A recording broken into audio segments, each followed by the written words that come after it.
Alrighty, good morning, good morning, good morning. It's finally Saturday. That means we're going to be doing some Numenera today on the stream. I got most of the guys show up to show up today. There's one that's confirmed he's not going to be able to join, unfortunately, and then one is a no-show as of now. But hey, we still got 4 solid players that's ready to get into this. So, without further ado, let's go ahead and get these guys in the chat and introduce everyone.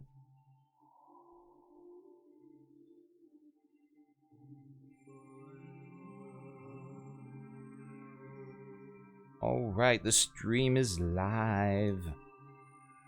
Everyone ready? Yep. Yeah. Okay, well, I had a big long introduction thing that I was going to read. Was mostly for Buddy since he has trouble reading. Well, you can read it anyway since it's day one. Yeah, You can go back and listen. and there may be some people that want to watch the video that don't know anything about Numenera as well. So Go ahead, do it. let's Educate those sorry people. Let's do it. Welcome, one and all. Allow me to introduce you to the 9th world. There have been 8 previous worlds.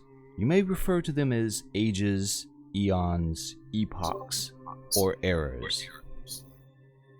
Each former world stretched across vast millennia of time.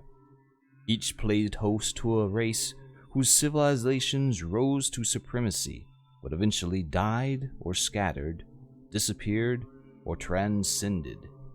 During that time, each of those that ruled spoke to the stars, re-engineered their physical bodies, and mastered form and essence, all in their own unique ways. Although we know little about these civilizations, we do know the following.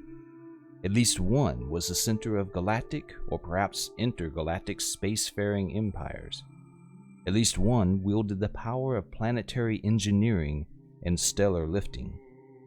At least one had knowledge of the fundamental forces of reality and could alter those forces as they wished.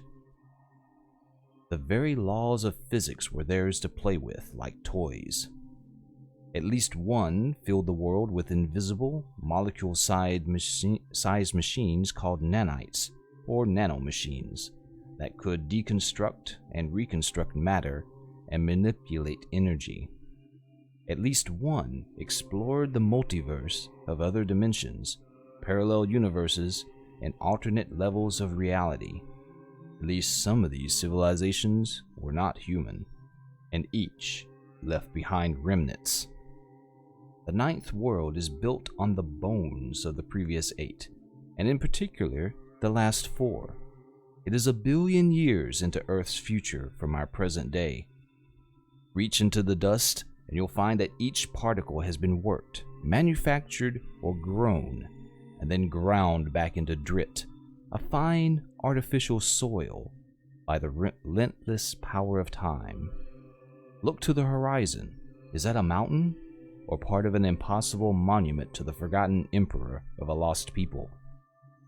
The 9th world is about discovering the wonders of the world that came before, not for their own sake, but as a mean to improve the present and build a future.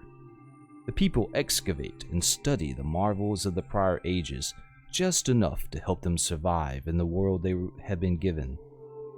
They know that energies and knowledge are suspended invisibly in the air, and that secret doorways to stars and other dimensions and realms exist that the unwary may stumble upon. They sometimes call it magic, but a few know it to be ancient machines left over from the old worlds. These things they call the Numenera.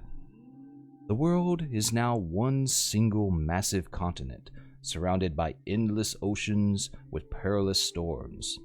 The moon is smaller than we are accustomed to because its orbit is wider. Due to the effect this has on the planet's rotation, the days are now 28 hours long. The year's length has not changed. However, so a 9th world year has only 313 days. The sun's luminosity long ago should have increased to the point that life on Earth is impossible. Something happened millions of years ago to prevent this. Most planets in the solar system remain, although their orbits have been altered somewhat. The planet we call Mercury is long gone, though the people of the Ninth World don't know that it ever existed. In the southern part of Earth's supercontinent lies a cluster of settled lands collectively called the Steadfast. Although each of the kingdoms and principalities has its own ruler, a leader known as the Amber Pope guides the Order of Truth, an organization of Aeon priests that commands a great deal of respect in the region. The Order of Truth reveres the people of the past and their knowledge on a quasi-religious level of adoration and faith. Although the Order seems like a religion, technically it's not one. It's a veneration of intellect, understanding, and the wonders that arise from such things, science, technology, and the Numenera. Many treat the Order like a religion, and the Order has done little to dissuade this idea. Its leaders have discovered that the people of the Steadfast are more likely to respect, admire, and obey the Order if they think of it as a religion. So in the larger cities, they have begun to hold services to encourage this idea. They ritualize their teachings to respect and understand the Numenera as the key to advancing humanity into the future. Deeper in the wilds lies a region called the Beyond, where the villages and communities are isolated and rare. Here, Aeon priests will study the secrets of the past, but they do so cloistered in remote caves. These priests do little more than pay lip service to the Amber Pope and are not considered part of the Order of Truth. There are 500 known languages spoken by the denizens of the Ninth World, though in the Steadfast there are 2 main languages that all who live there use the most. The Truth, taught by the Aeon priests, it is based on rationality and intellect, and Shin Talk, a crude language used for trade tasks. I should inform you that recorded history of the current age only goes back 900 years, written by the forebears of the Aeon priests. The first Amber Pope organized the priests into the Order of Truth 400 years ago to help humanity master the power of the Numenera and forge civilization into a brighter future. And now, my rapt audience, I introduce you to the heroes of our tale. Golf clap. Harumph. Harumph, harumph. Woo!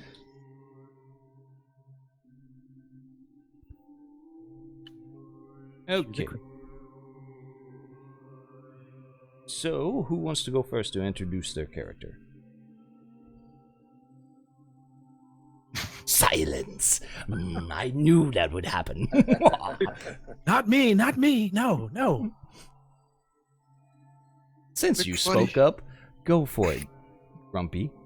Okay, so, I guess, just want my character name, or you want me to do a full introduction? Yeah, do a full introduction. All right, well, I'm Grumpy Gamer, on Beam.pro, fellow streamer along with Mythar. I'm playing a character named Allison Ashili. She is an efficient seeker who shapes liquid. How much detail do you want to give about the background, or no? As much as you are willing to give out. Whatever you want to keep secret, keep secret. Okay, next character. Simple. I like it. All right.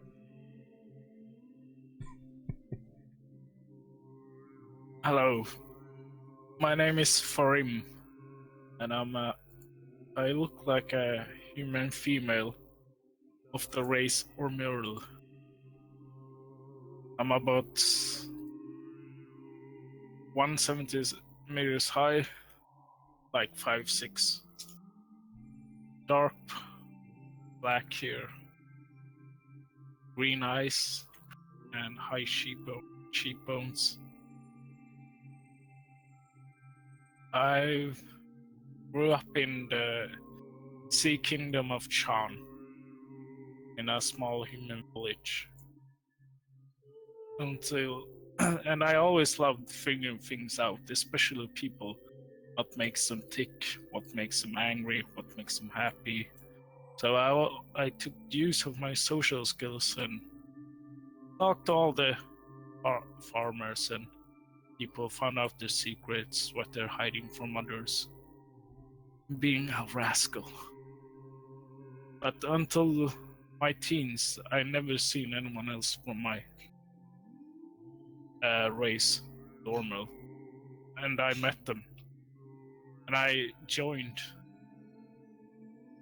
group, the adventure, the world of Steadfast.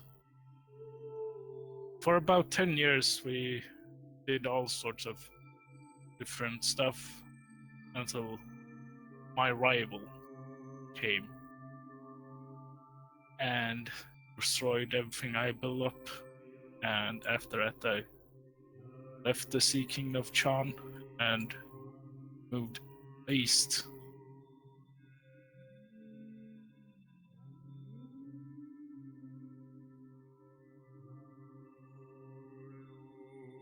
That's it for me. Cool. I'm Kato, the artificial intelligence.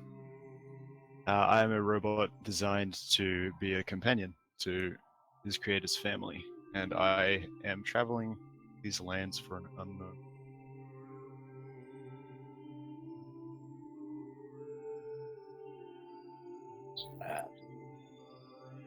My name's Adam. I'm playing Corbin Calevra. He's a mutant nano who commands mental powers. He's about 6'3", long, shaggy black hair, ever-present 5 o'clock shadow, pale white eyes stare out from a permanent scowl.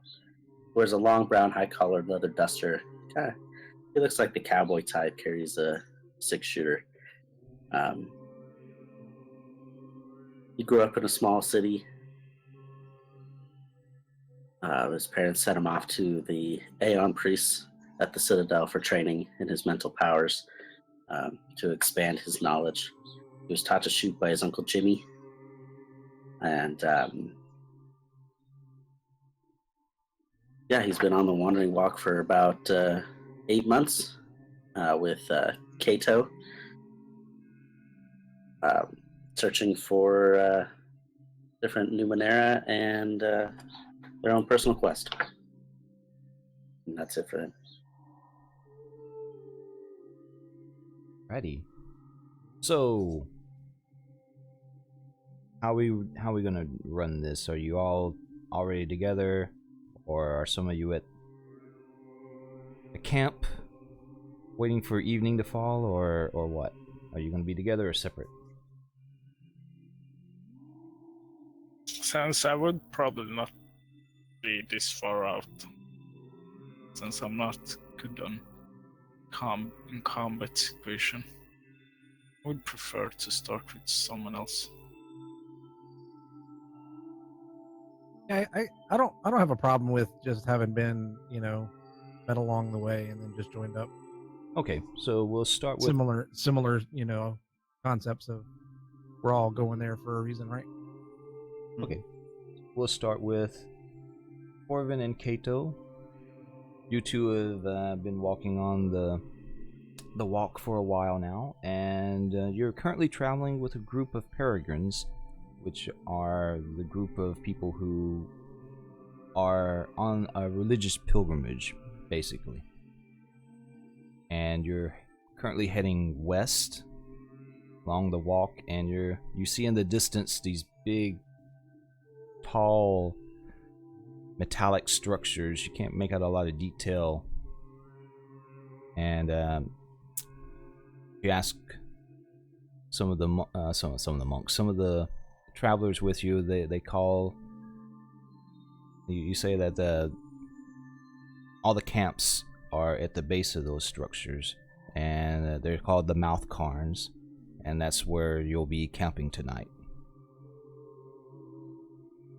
And they find out that amongst random conversations as you're traveling along throughout the day, then you find out that the peregrines are a little worried.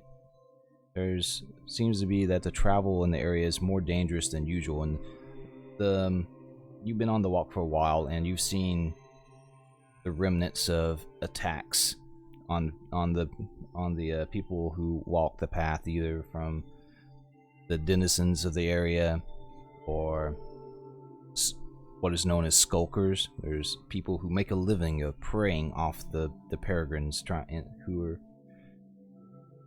too cowardly to go into the wilds themselves looking for Numenera and just try to take the spoils off of easier targets. And you also hear that something's been attacking travelers even in the usually safe areas along the walk. So people are a little on edge. Anything in particular y'all want to talk about? Ask the peregrines? Is there anything else to know about those metal cylinders? Can I make a Numenera check?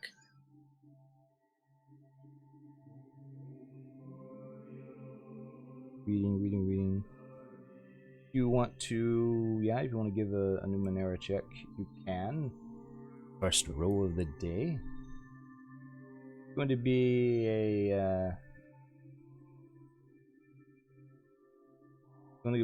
I was going to say a difficulty 5, but that's a failure. You've got I know nothing. idea. You know nothing.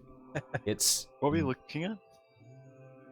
in the Just those metal cylinders. I want to see if I could check my knowledge of Numenera and the books that I carry, if I have any information on what those are, and I don't. I missed that.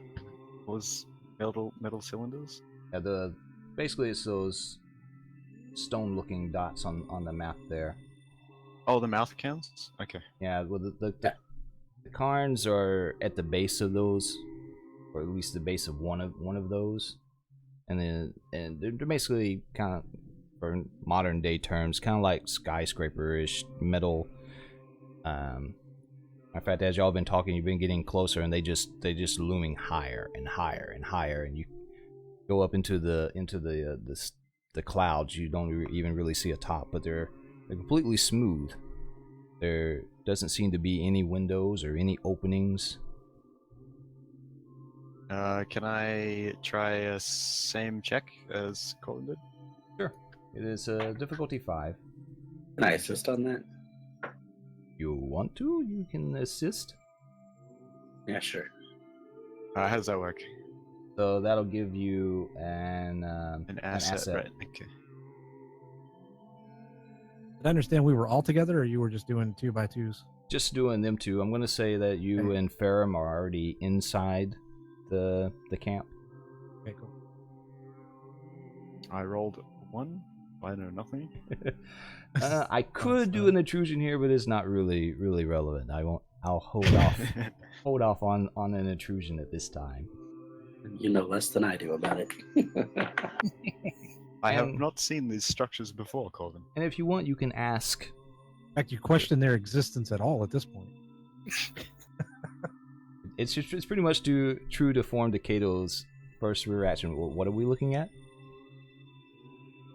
He's too busy looking at the hem of his robes and trying to figure out why they're purple.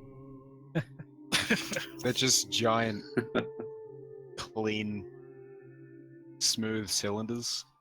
You think they might be related to you? Going high into the sky. Yeah. Is there an interface? And they're really large too. Matter of fact, when you get up to the entrance of the cairn, it would take several minutes for you to walk around one of these. It casts a huge shadow. And so we're close enough to touch them. Yeah, you could. I'm gonna touch it. Uh-oh. Oh no. Corbin's dead. It's very cold to the touch. It doesn't quite seem metallic though. There's a substance in the ninth world that every one of you would be familiar with. It's called synth, and it's basically a synthetic material. It's light like plastic, but stronger than steel. Is that Okay. something that I'm possibly made of? Possibly. At least parts of you, I would assume. And yeah, this seems like it may be made out of synth. Does it appear like it might be a machine, or is it just like a big It's nothing? It doesn't seem to be putting off any power emanations. Okay. Doesn't seem to hum. It's just big hulking structure. And off to the side, there's like a little path that goes into a little area that's tucked into the shadow of one of those hulking metallic structures. And there's it's a little shallow circular hollow, and there's a couple of them in the area. Most of them seem to be at the base of one of those big structures, and they each seem to be marked by a short round wall built with what looks like the jaws of skulls. And you see the peregrines walking over towards them, and they wave. One of them, an older gentleman, he waves you over, and he's like, "This way, this way.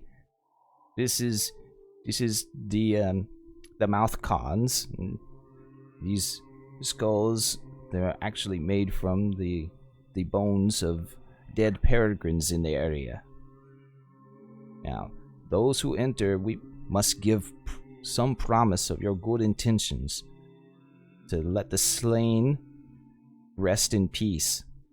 Otherwise, there's a superstition or rumor that the dead mouths will awake and cast their retribution on those."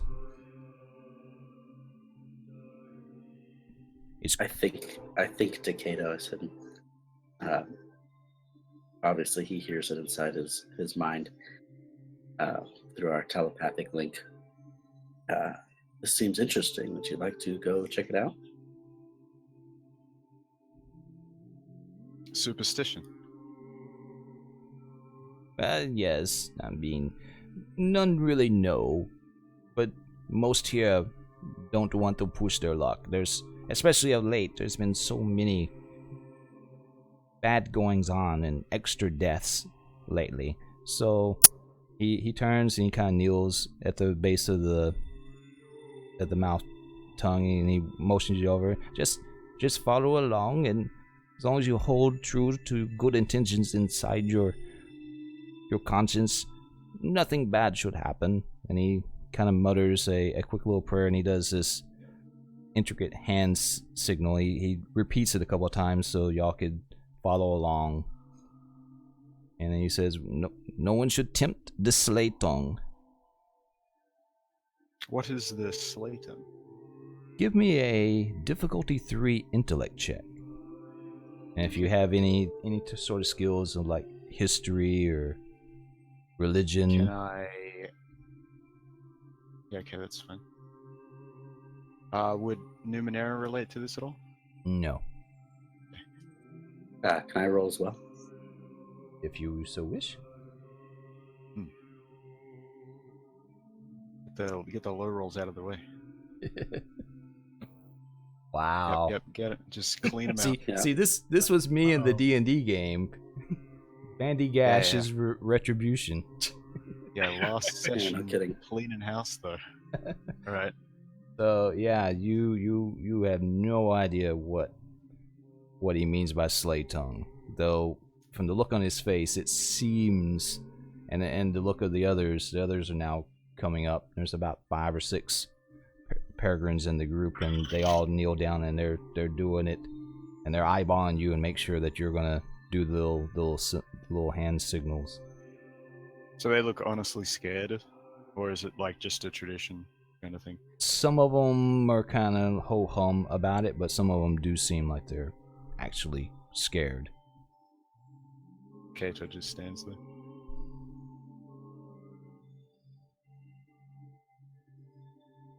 I make the signs out of respect. I say, lead on, good gentlemen. Yeah. The lead peregrine looks over at you, Kato, and he just stares at you for a minute, but then your metal body, he's like, what? I guess he kind of comes to the conclusion that, well, you're not really human, so maybe it doesn't matter, and he just kind of shrugs and motions you in. I display a thumbs up picture on my face. Oh, that's awesome. So you get inside the camp, and yeah, it's a pretty spacious area. There's some tents set up. Looks like some of them are semi-permanent structures in the area. There's a big central campfire, and there's about 10 other people on top of your group of 5 or 6 that's already there. And the camp is mostly peaceful, with about a dozen travelers sharing the sleeping and cooking space. There doesn't seem to have been any light swarm recently, and by this time it's already gotten into the night. Night has already started to settle in. The stars are coming out, and so people are bringing out glow globes and a little drink. They're passing around the wine skin, and they seem to be somewhat jovial, but there's a little bit of tension in the air. You hear more people mumbling about the bad events in the area recently. Animals acting like more aggressively than normal. The weather seems to be pretty dry and passable. There's several people that seem to they've been there in the area specifically for a light swarm, and they're a little upset that they haven't seen one yet. And you hear a young couple whispering fearfully about tales of the Iron Wind being sighted in the area. Can I listen into that? Sure. And they're specifically about the Iron Wind, or any? Yep. Yeah, they're. Like I said, it's a young couple, a guy and a girl. They're blowing up this big story about how supposedly a carcass of some animal was seen on the side of the road recently, and its body was half mangled. Its lower half, had sprouted all these metal and synth tubing that then ended in with some biological mass, like extra limbs and eyeballs, and they thought the creature was dead. But then as they got close, it started whimpering and acting like it was trying to get up, and they couldn't tell if it was going to be aggressive or not, or if it was just in great pain. But something drastic and sudden had happened to change this creature on a molecular level, and that holds true with what the Iron Wind is.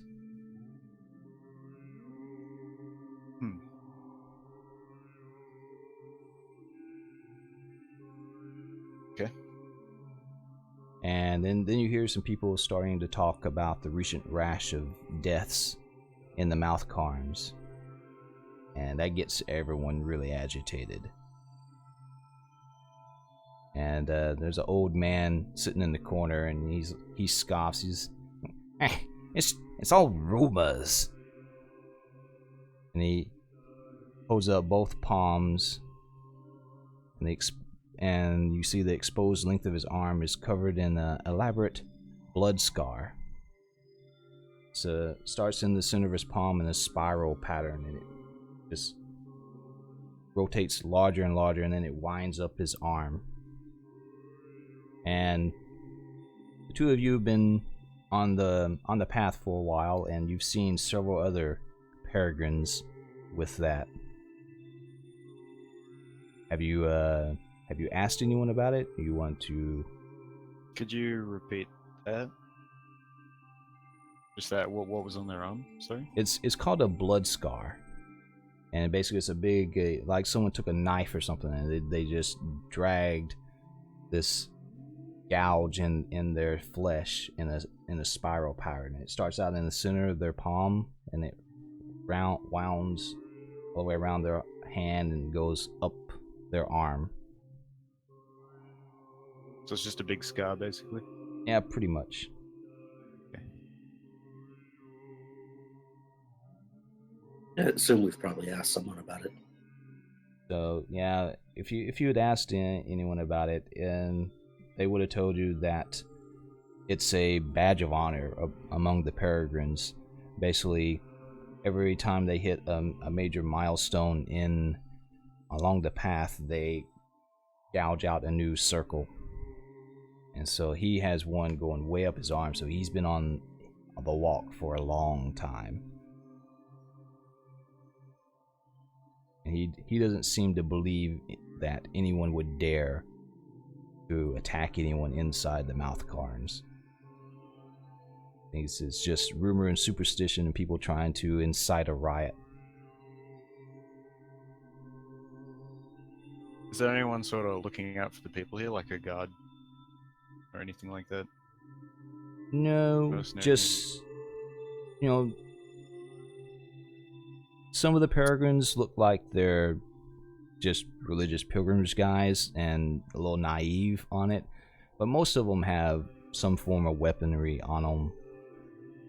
So you guys as like adventurers don't stick out too much, but you're just not wearing like the white robes as some of the other peregrines seem to the favor, with the sleeves cut off so you can see their flesh, how they've mutilated themselves.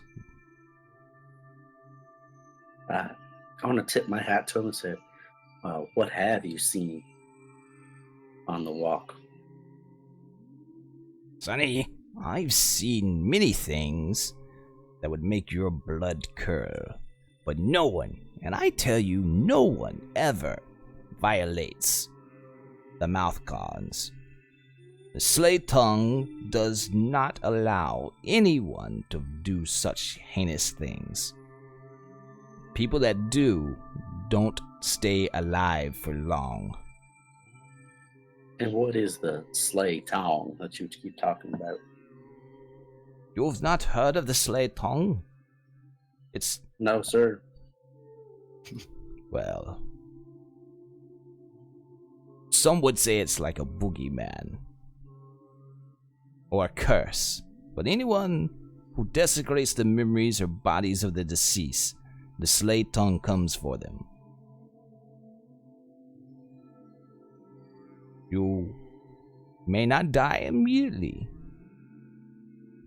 but everyone I've known who has done such vile deeds ends up sooner or later dying in some very painful way, and the last words coming out of their mouths is "Slay tongue, no." So some kind of apparition? None know what it looks like. For those that see it don't live to tell the tale after.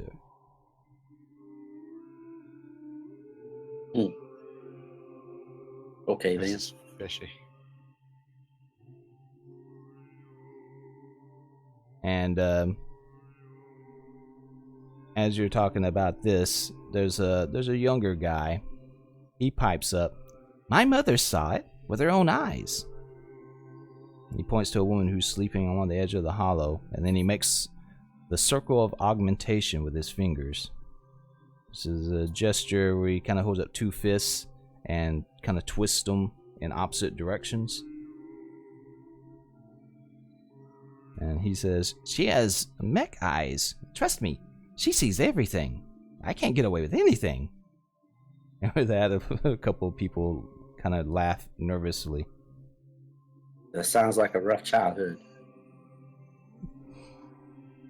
Well, I'm not always as good as I could be. But if she says it, I believe it. To her.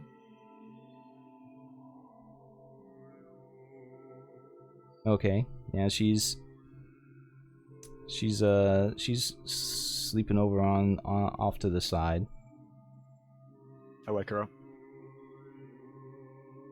And she kind of startles when you put your hand on her, and she looks up and sees your metallic form, and she gives out a little yelp and starts to scramble back, and then she comes to her senses. You do see that she does have a little bit of metal and synth around her eye area, and she does seem to have robotic eyes. Okay. What is it? You have seen this mysterious creature that kills those that have desecrated the dead. I wouldn't say that I saw a creature, but has my son been telling tales again? I have seen people who have done things they shouldn't mysteriously die. Mysteriously? Well, they're walking along, and then suddenly they clutch at some part of their body and start sprouting blood. And nothing around or no one close to them has touched them. That sound like anything that I might have heard of before? There's a lot of weird stuff, but no. A lot of weird stuff that you've seen on your travels, but no, you don't recall anything like that. Does this happen all over the Wandering Walk? Well, it's not just relegated to the walk. I've heard that it's in most places of the Steadfast. People who've desecrated the dead have. That's why the rumor is so widespread. Why Slay Tongue is such a big baddie. Most parents use it to scare their children with.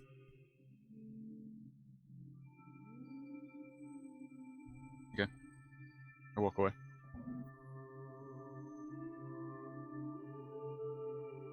Okay, and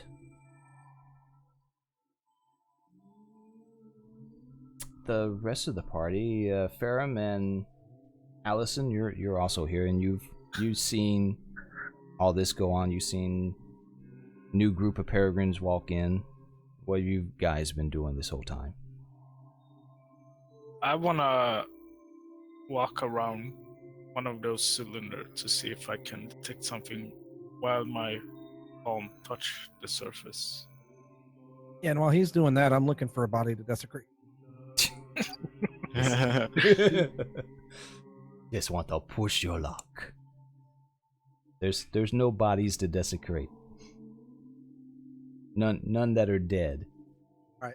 Well, I'll go over there with him, and I guess I'll do our the knowledge check on it as well. I guess they were doing earlier, trying to figure out what they are.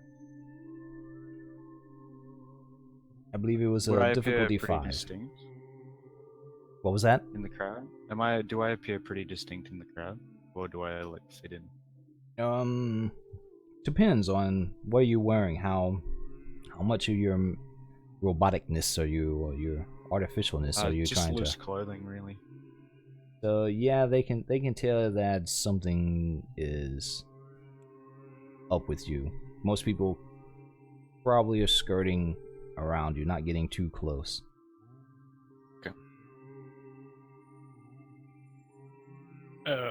When I touch the surface, I don't want to make a check. I just want to see if I can sense anything with my, senses.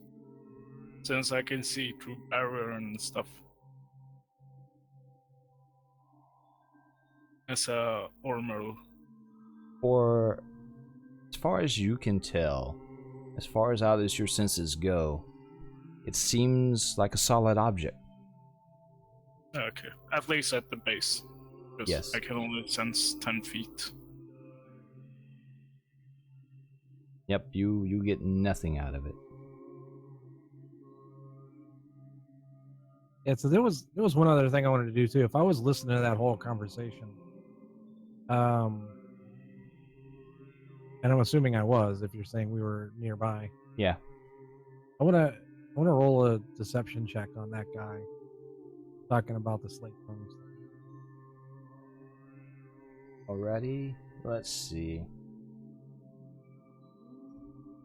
Go with a difficulty 3.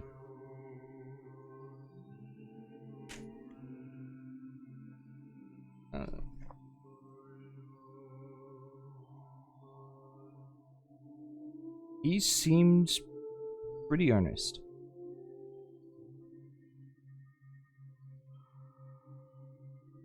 And then walk over to the thing and then do a check on pillars. Yep, that was a 5, I believe. Difficulty 5. Yeah. Nope, it just looks like a solid metal, plasticky surface. In fact, it doesn't even seem to have, like... You notice this area is kind of dry, and it's not super windy, but, when gusts of wind do pick up bits of sand and the purplish loam kind of blows around, so you would think that the surface would be pitted and marked, scarred in some way, but like it looks like it's shiny and new, like it hadn't been a week, if that long, since it's been built. Then the last question I had was the purple stuff all over our feet and legs. Yep. Would you consider that a stain? Yeah. All right, I take my my plastic bottle out and start spraying my boots off, and everybody starts marveling over the fact that purple comes out. Yes, I forgot you had that oddity. Very, very cool. Yeah, it takes the purple off.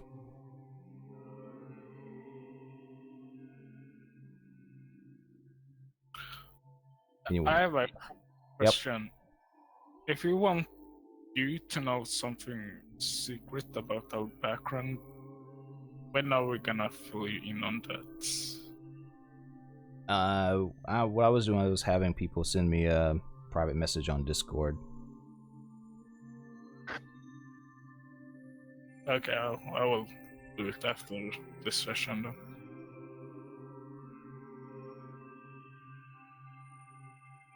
I'm gonna walk back to the camp.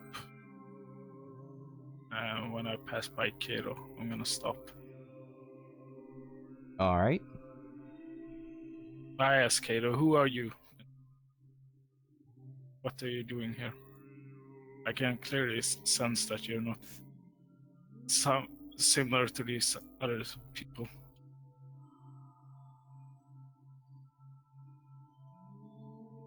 I ignore him. Food.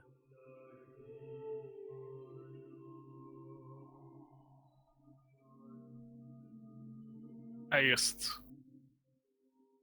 robots and I walk away. I'm gonna go up to Corvin. Okay. Corvin, this iron wind, I think we should investigate. Do you talk out loud or you just use... Yeah, I talk out loud. That sounds fine. Do I know anything about the Iron Wind? Give me a intellect check, and you can use Numenera if you want. and be a difficulty 2.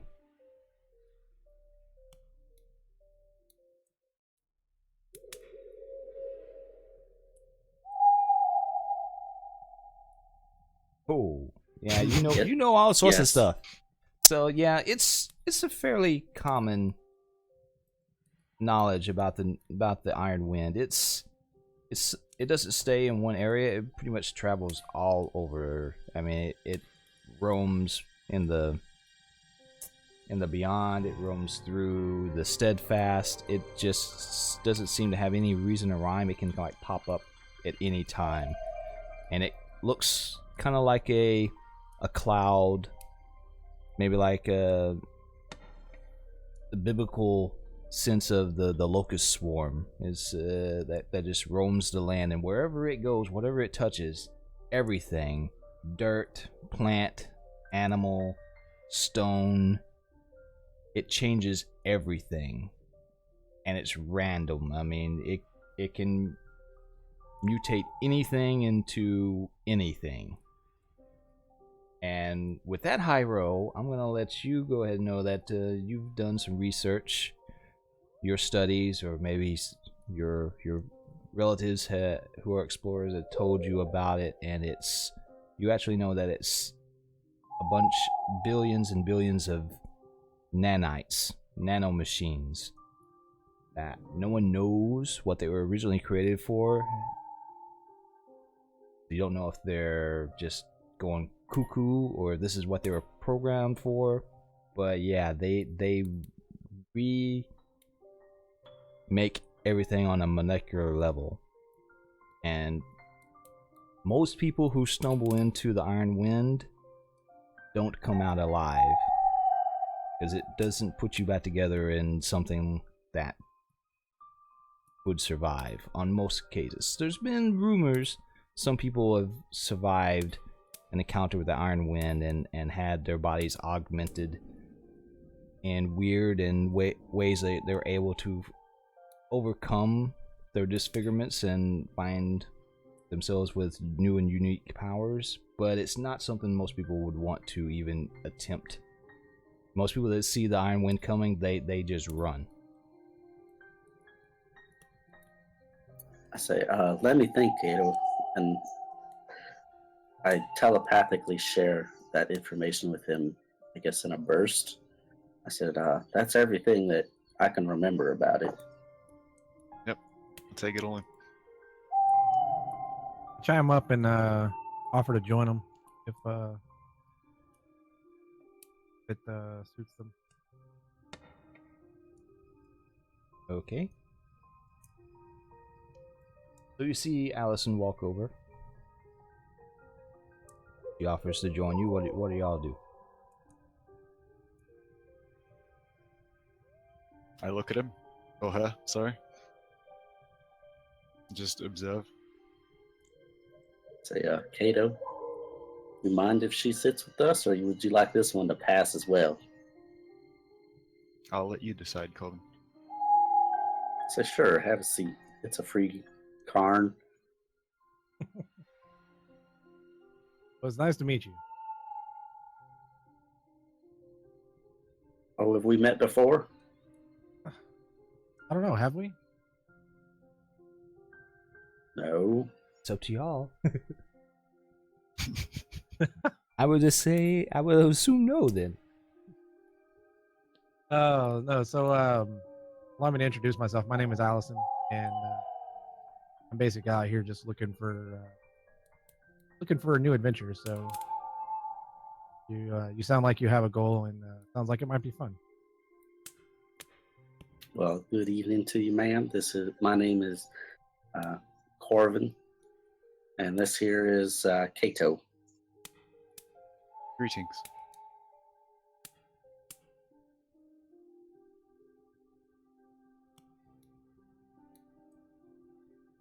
So, just out of curiosity, well, never mind. I'll side chat you. Okay. That was at me. Yeah. Well, yeah.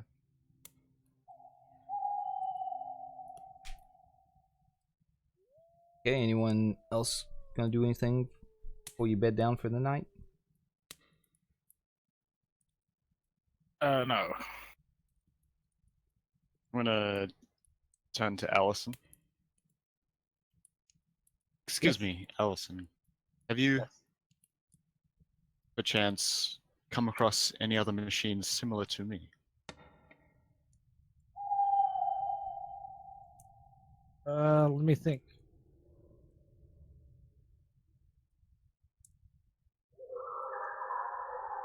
I don't guess I have.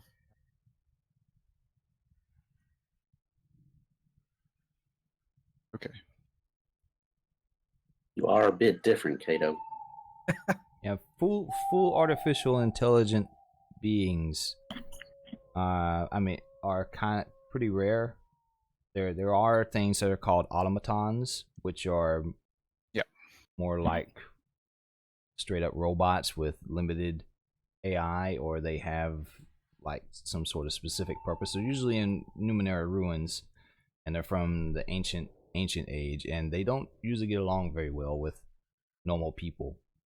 Some of them may ignore you as long as you don't interfere with whatever their task is, but a lot of them are very violent if you even approach the Numenera areas that they're regulated to. But Kato doesn't seem to be like your normal automaton. Would I? Is there any chance that I would have any knowledge of his type?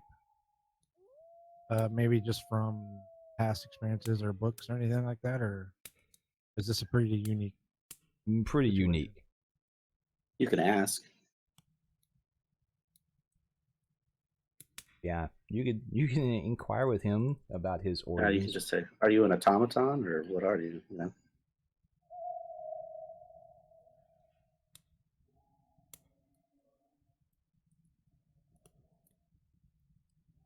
No, I'll Sure. just leave it at that. I'll just make an assumption. It's like, he's probably just another robot. But I won't voice that. Okay, well, as it gets late into the night, talk of odd wounds and dead bodies left everyone kind of chilled despite the soft air. Discussion finds many of the circle awake long after their usual hours. Still, in the end, everyone goes to sleep, except maybe Kato. I don't know how you have that set up. I'd probably just sit around near Corvin. All right. And there are a few who find themselves surprised to wake in the morning whole and unharmed. There's something delicious about opening your eyes to a lifting light and realizing that it's neither the glow of the afterlife nor the shine from the falling blade of a knife. The realization gives the morning activity a boisterous and comradely feel. As you're breaking camp, there's a sound of hooves in the far distance.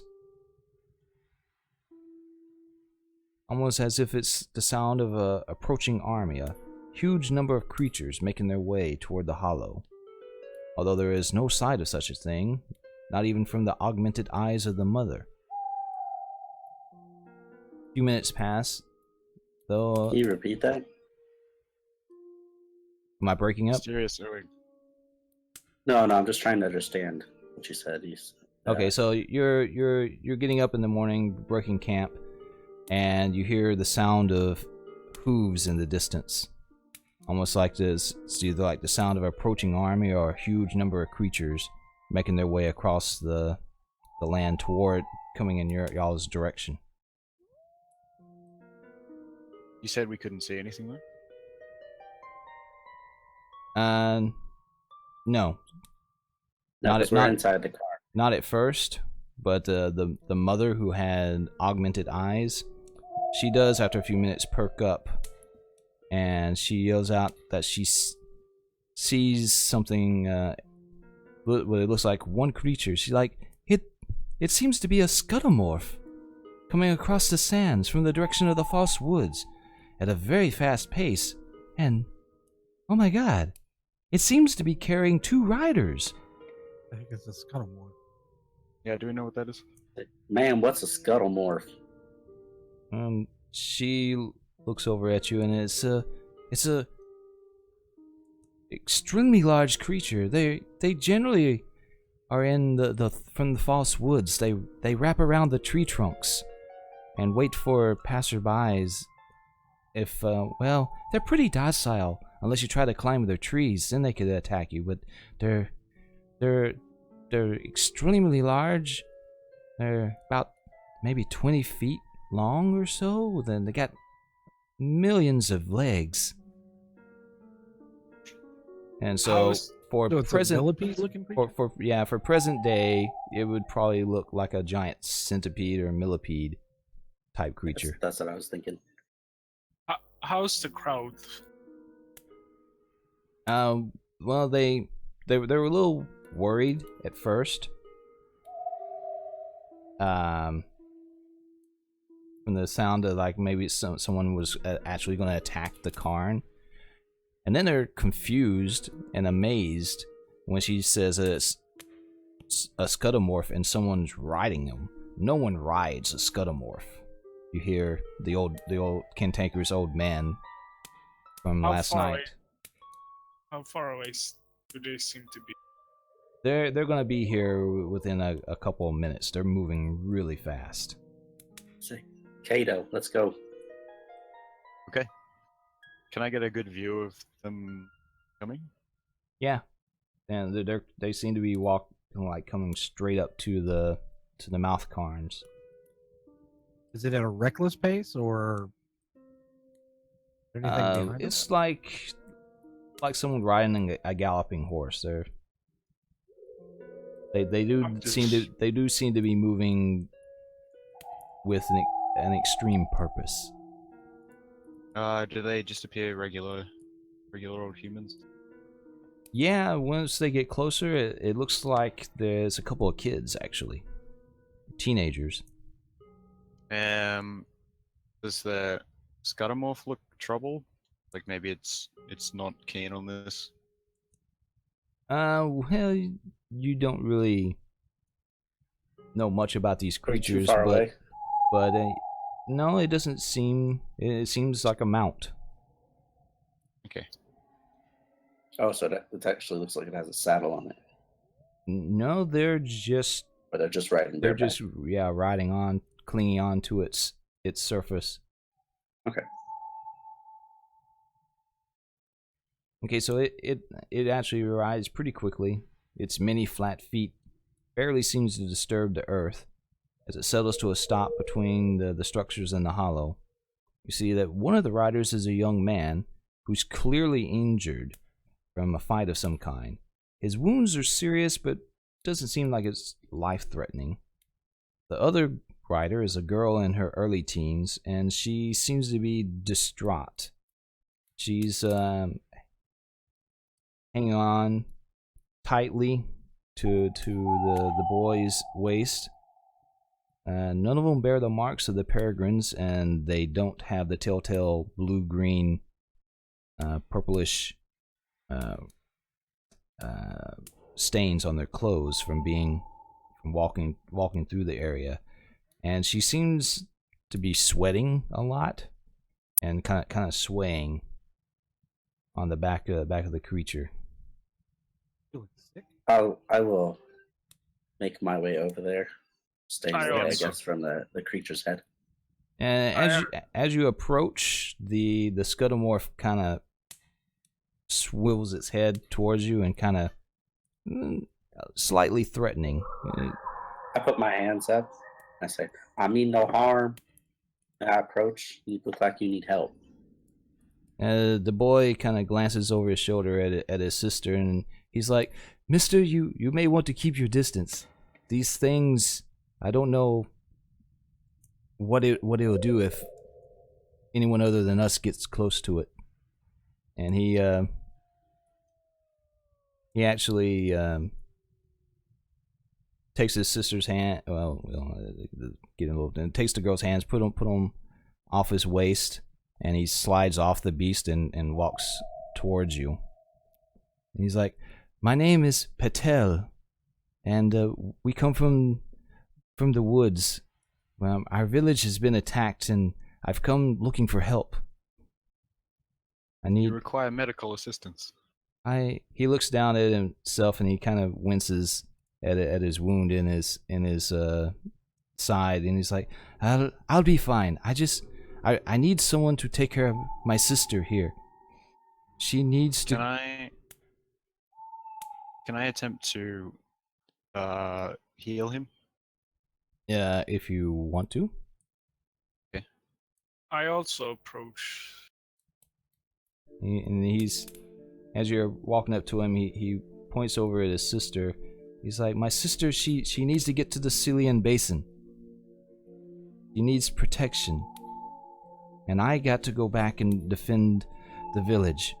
And I'm hoping that I can find some people who will come with us. Come with me. Where's your village located? And he points back off in the direction they came, and it's in the woods. What attacked you? It was Palones. What are those? Give me a difficulty. Well, I was asking. Oh, I was asking him. okay. He's like, You're asking him to explain it, right? Like, Yeah, exactly. it's these floating creatures that feed off of blood. They're nearly invisible. I can see invisible things. I can help with that. I would greatly appreciate it, but I really need someone. I gotta get my sister to Syrian Basin, and I can't go on. I've gone too far from the village already. What's so special about the Syrian Basin that you need to get your sister there? She needs to be protected. From the beast you're talking about? He seems a little nervous. He's like, I don't know if she just needs to go. I'm gonna try and tend to his wounds. Okay. right.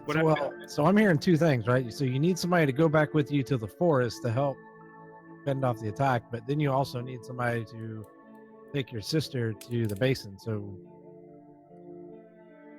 why don't you just take your sister to the basin? And that's still another 2 days travel, and he looks back at the scudomorph and like, I don't really trust that thing. Would I be able to use my coax of information to gain more, since he seems reluctant to share? Yes, you could. Anyone else also, if you want to try and persuade him to get more information. He seems he looks over at the other travelers, the peregrines, and he seems a little worried about saying too much more. But if you want to try and persuade him in some form, it'll be a difficulty 5 intellect. I approach him and I lean on towards him and say, you can trust me, I'm not weak. These guys, and I point in the general direction of the pilgrims. I'm new to this area.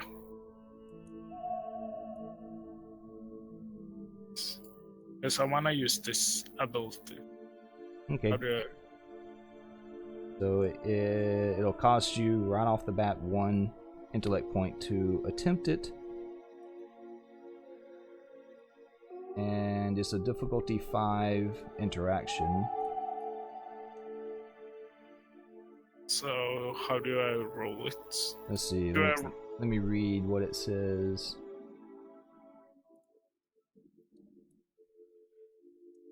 Hey, I also want to see if he's deceiving us as well, because something just strikes me as a bit odd. This guy, like he's got 2 different agendas here, but then he doesn't. He clearly wrote in on this thing but he doesn't trust it enough to ride further with it. I don't know. Buy it. Yeah, so yeah, give me both of you be a bit of difficulty 5. And Forward with these lows.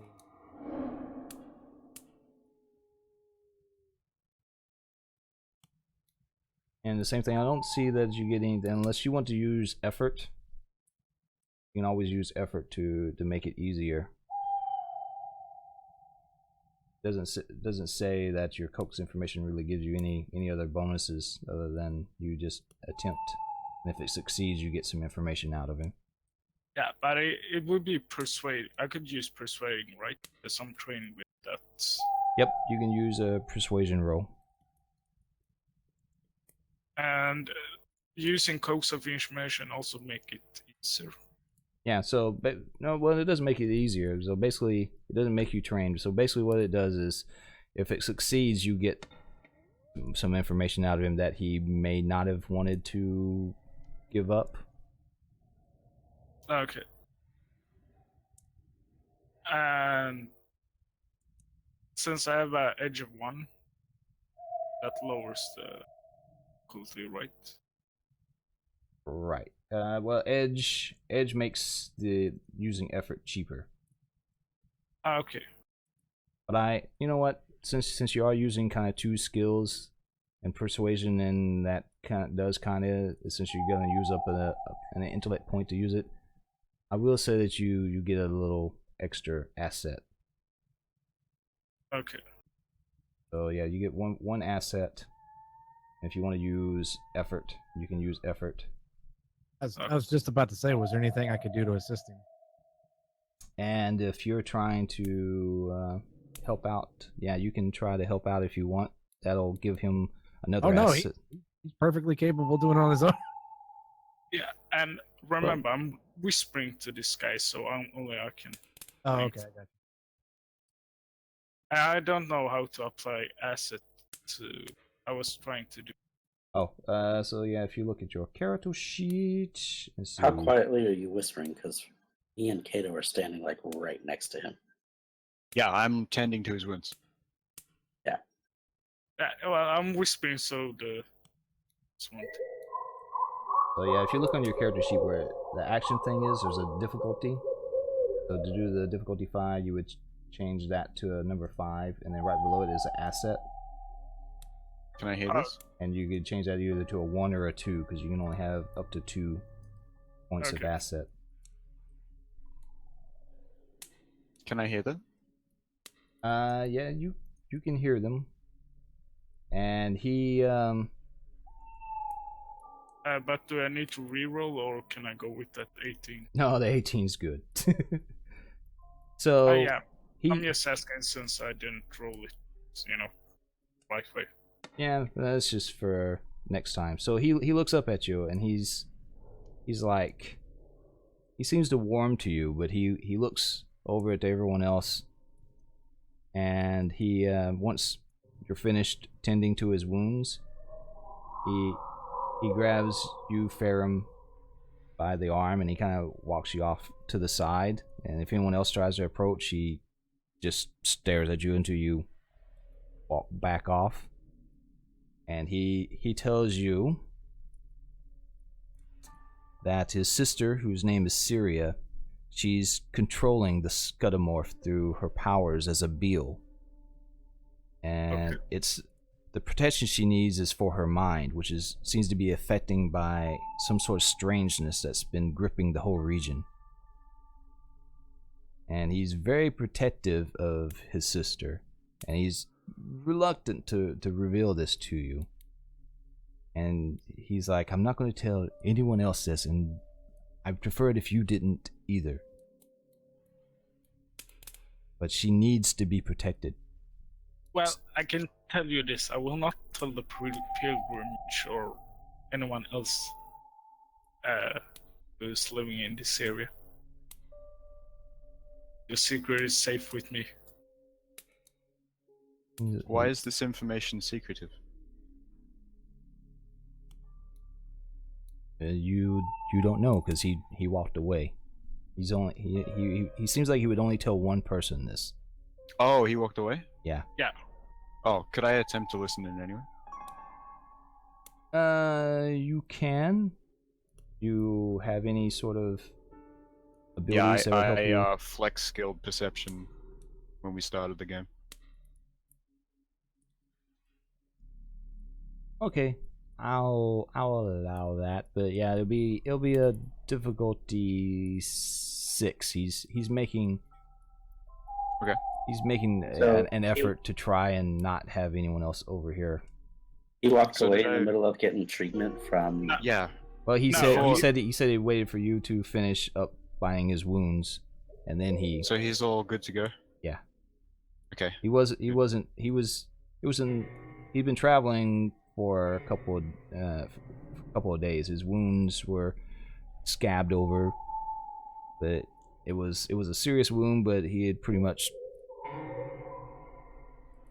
set himself up on the road to recovery already. This Ri- forest riding- is about 2 days away on one of those beasts.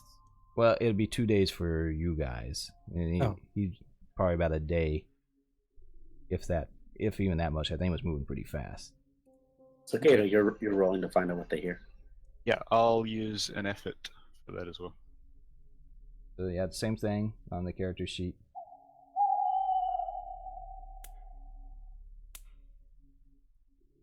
And then as long as the script's working, if you hit that apply cost button, that should change. Yep, already done.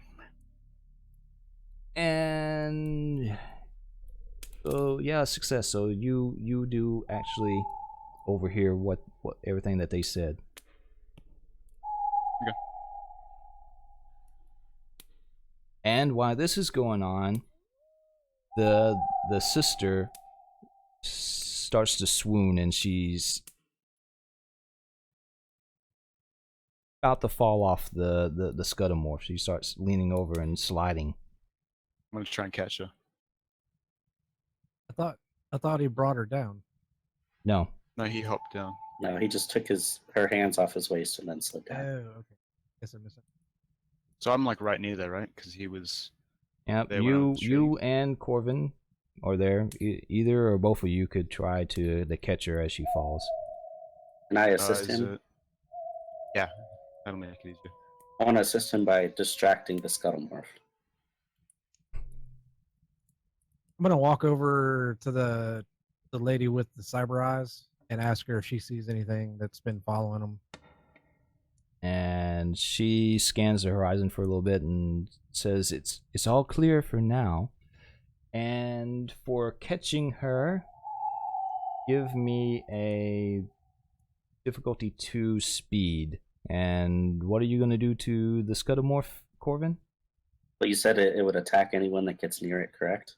Yeah, it doesn't seem to let anyone approach. So I'm gonna distract it, man. see if I can throw some food. Would that give me an asset?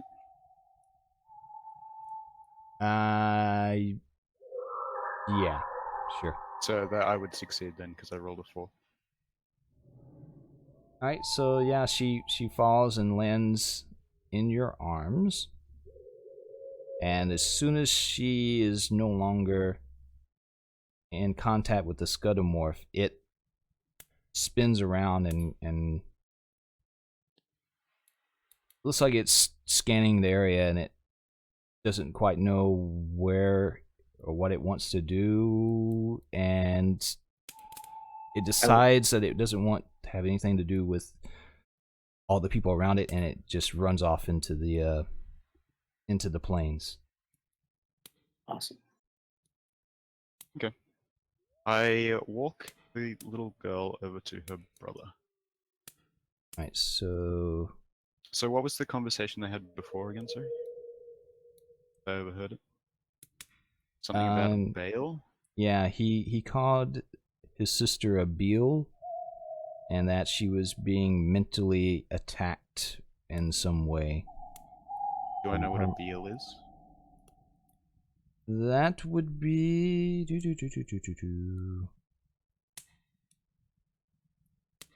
I knew it's a roll here. Let's see.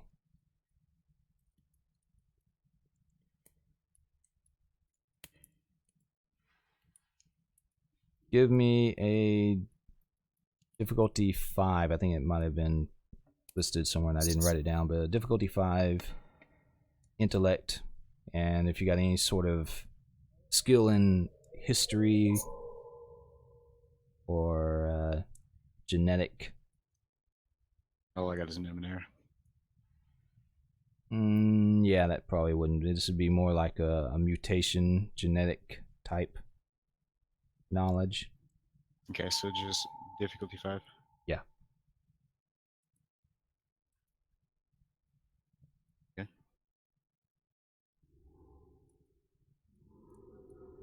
Nope.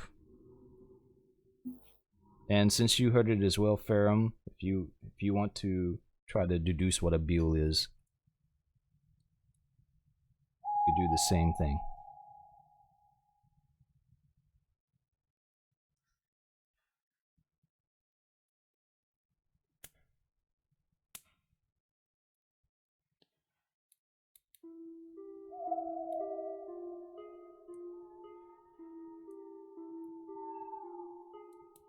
How do I choose which? But if I want to roll intellect, how do you do that? So there's a, next to your pools, there's a dice button. Ah, yeah. See it now. Just click that. And seems like I did it. Okay, so you know that a beal is a rare genetic ability to offer mental suggestions to creatures and people who have this ability. They're connected to one another by a tenuous mental link that seems to intensify as they get closer to others of their kind.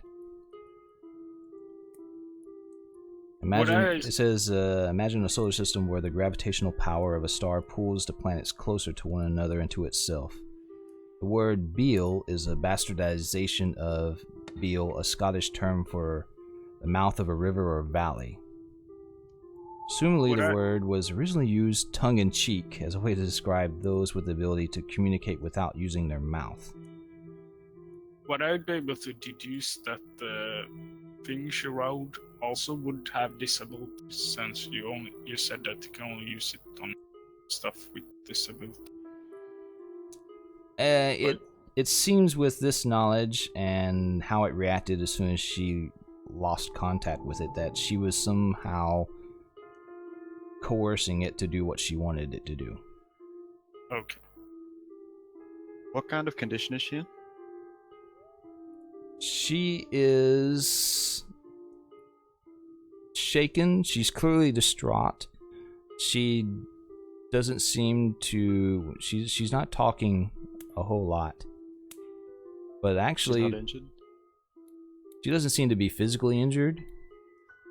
And actually, I'm going to do a GM intrusion here on you, Kato. So I'm going to give you... So do I give it out before you tell me what's happening, or after you tell me what's happening? You can give it out now. Okay, so I just drag it in.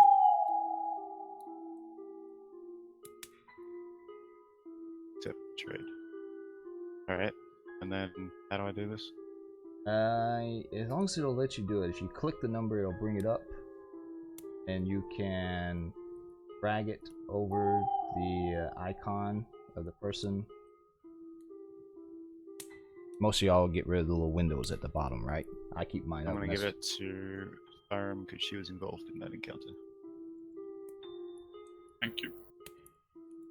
And so, when you touched her, you heard, kind of mentally, you hear her utter something guttural and lyrical, but it was only in your mind. You didn't verbally say this. Similar to how Corbin does it? Yeah. Okay. So did I And understand what she said? No, you didn't catch it. It wasn't really a word. It was more like she was in a contest of wills, like she was fighting against something. Okay, I'm gonna take her to Corvin, and I'm gonna tell him what's going on, and then I'm gonna say, can you help her with your mental powers? Are you saying it out loud or No. in your mind? I nod to you. So what can I do? Can I scan her and find out what's going on with her? Let's see. Look at your Or can I abilities. connect to her telepathically and find out? Or both? You can try. You have anything that allow you to mentally contact her? Telepathy. It's his thing. Yep. Okay. So yeah, you could use that and try and connect with her. And you can try to talk to her as well. I'll try. Do I know what she is? No, I wouldn't know what not unless Kato tells me. Check. Oh yeah, I told you what was going on. Yeah, he said he relayed that information to you about. Okay. I'm gonna touch her to try to make my telepathic connection stronger with her. I'm gonna connect. Okay, you use one intellect point to connect with her. I have one edge, so doesn't that make it free? Does it say you need to make an attack? Nope.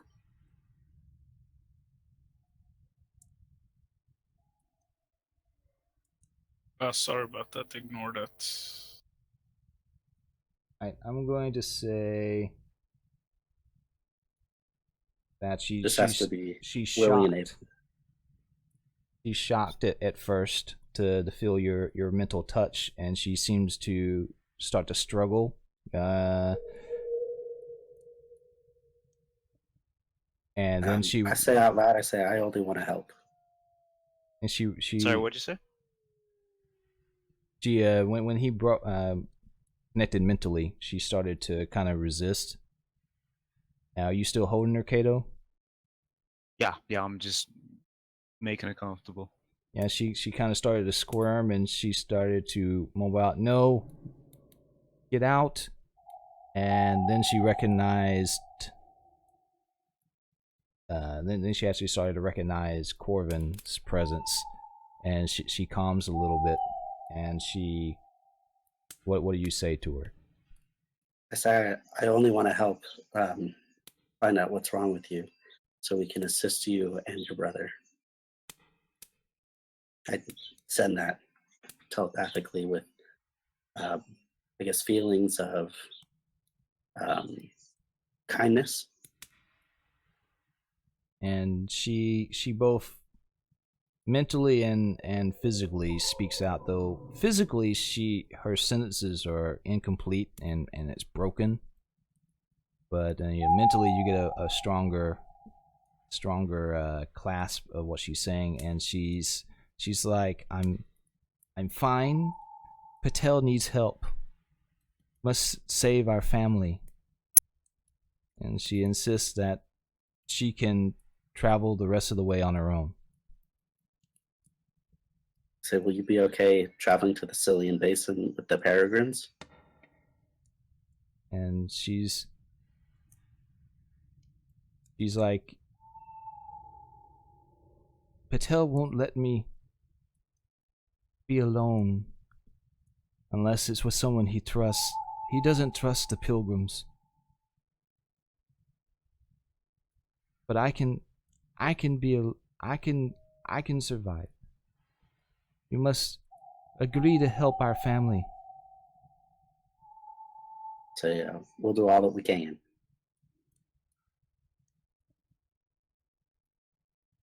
And both Corvin and Kato, y'all both touched her, and when you did, you both got that garbled initial burst, and you both feel a little queasy. And I say, what is that other feeling that I got from you? It's Makes me feel a little sick. it's the presence. And she kind of swoons a little, and she seems to like mentally shut down. She's quiet from then on. She's still awake and conscious, but she's not paying a lot of attention to what's going on around her. I go over to her brother. And I say,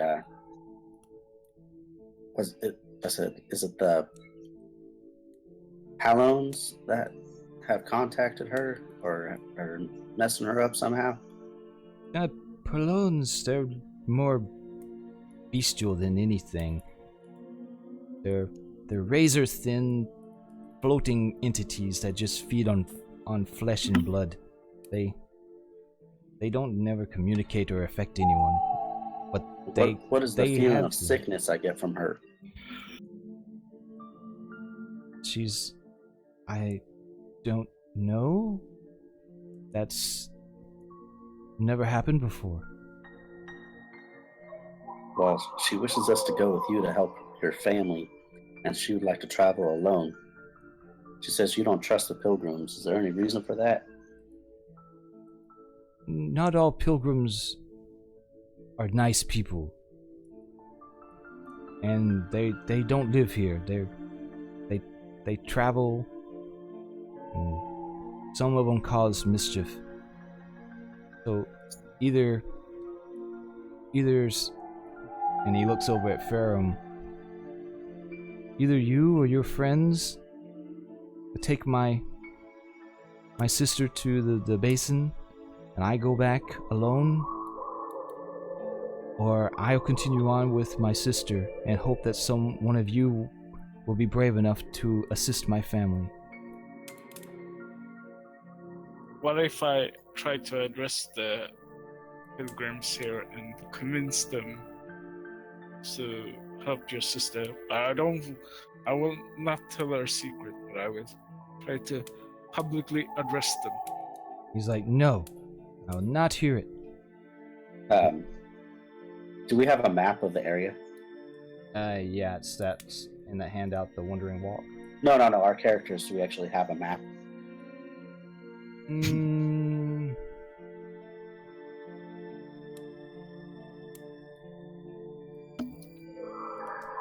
I'll say, well, that's up to you. Have y'all been making any Tell you what, effort to... I've been listening to this. I walk over there and I said, tell you what, give us the information when you know your family. Give us a way to get over there. Tell us everything you know about the information, what's going on, what to expect, and we'll head that way.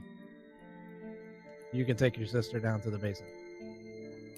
He grabs you by the arm and he thanks you, and he's like, yes, I'll give you directions. And he scribbles in the dirt a general layout of the area, and he shows the path to go up to the woods. When he does that, I copy it to my notebook. The false woods is the number 2 there.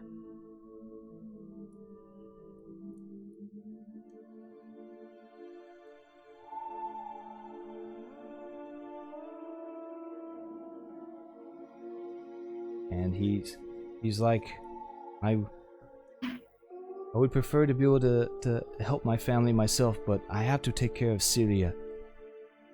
And if you will go and help my family, I will take her to the basin. I will see if I can convince some of these pilgrims to maybe help out. With your permission. Help your family that is The pilgrims, they're not going to leave the path. Okay. I'm going to try and talk to the girl. Okay. Do you need another creature? And she looks around. No, we'll be fine. I set her down on the ground. And she seems to finally focus on you and notice that you're not human. And she kind of reaches up and touches the side of your face and says, "Thank you. I can only barely sense you. You were different. But I thank you for your help. Please save my family." And Patel comes over and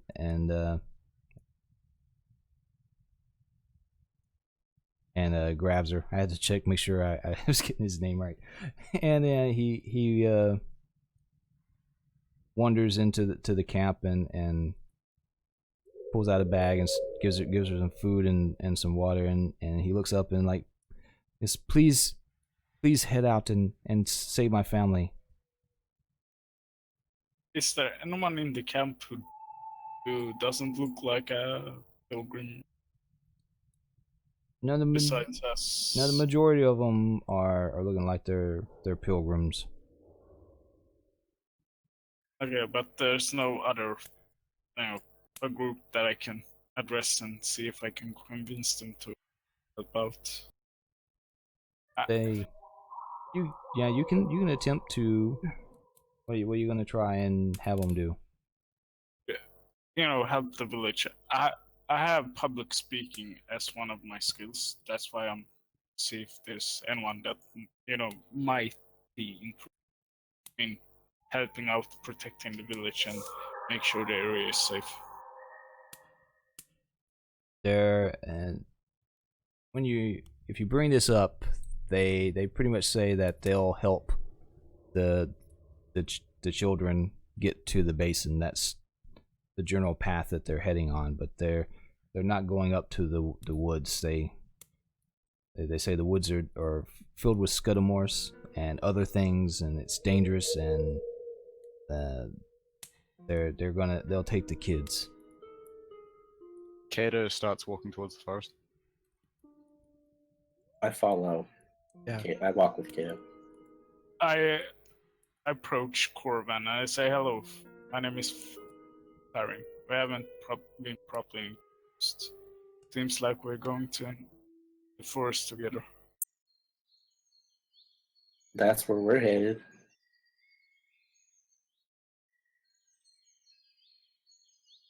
They're so rude. I'm a robot. Okay, so you all are gonna head out towards the false woods. Yes. Yeah, Mhm. yeah. But All right. I also approach Allison and greet her. I'm sorry, you said what? I also approach you and introduce. Oh, okay. Nice to meet you. Sorry, Nice. I cut out on my headphones. No problem. At least nice to meet someone who's not totally disrespectful. Okay, so you're gonna head out on the road during the day. It's pretty uneventful. But before we get on with that, I need to take a quick little break. Cool. Alrighty. So yeah, let's take a couple minutes breaks, get a refill of the drink, and all that, and we'll be right back.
boy said about the sister, I relate to Allison. Seems like a trustworthy person. Everybody's in the loop. Everything I learned, I share with. Okay, so when you asked him, Patel, about information about the town and who to talk to, he told you, he would have told you to seek out Loud, Lowd. That's their grandfather and the town's leader.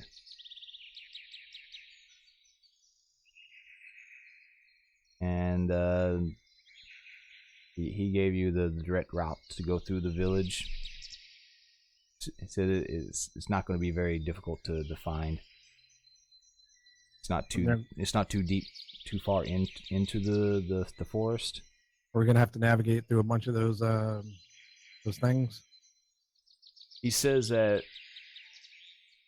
they're generally docile unless you try to mess with their trees. They spend most of their time wrapped around the trunk of trees and wait for people to try to climb to get to the fruits and stuff that's in the branches, and then they attack those and eat. I think he's talking about the Polones. And Yeah. as far I'm as talking about everything. as far as the Polones, that he says it's very rare that for them to attack. They've been more aggressive of late. Not everything seems to have been very aggressive of late, and no one knows why. And he describes them as being almost transparent. They're very thin. Unless they're facing a certain way, you can't really see them. As they float through the air, they seem to like use the air currents. He doesn't really know how they do what they do, but they'll attack with their sharp edges and make cuts and try to land on people to eat their sustenance. The only way you can really notice the areas if they're in the area is if they straight out attack you, or if they happen to catch the light just right, and they're kind of reflective. Would I be able to detect them since I can see invisible stuff? You probably would be able to notice them. Yeah, They're like because paper thin jellyfish. Yeah, that would be a good description. So, are these guys more two-dimensional and just like sort of in nature as far as how their body shape is, or are they actually? They're kind of just like really almost paper thin, like saw blades. Something like a buzz saw. They're circular in nature, but really thin. That is nasty.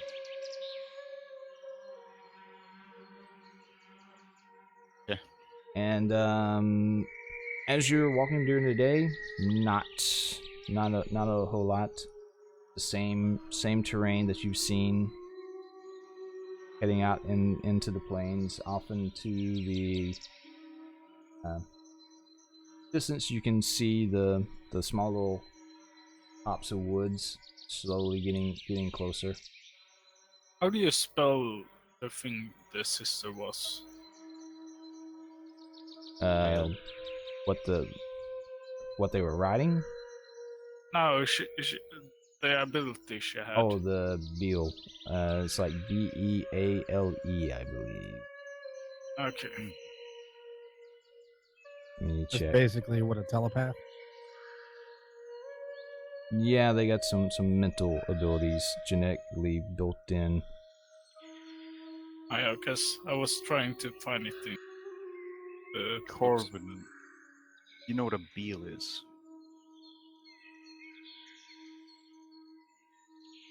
I know what a Jessica Biel is. Jesus. Is he okay? You lose an atom? No, I'm here. Do you know what a beal is, Corvin? Oh, okay. I didn't know you wanted me to check. Yeah, I can look. Sorry.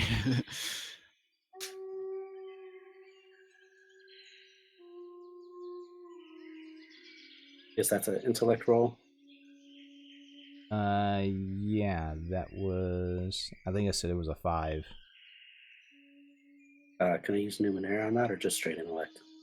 That would be. I would How do give get you to- an asset because you're a mutant and it's a genetic mutation-like ability.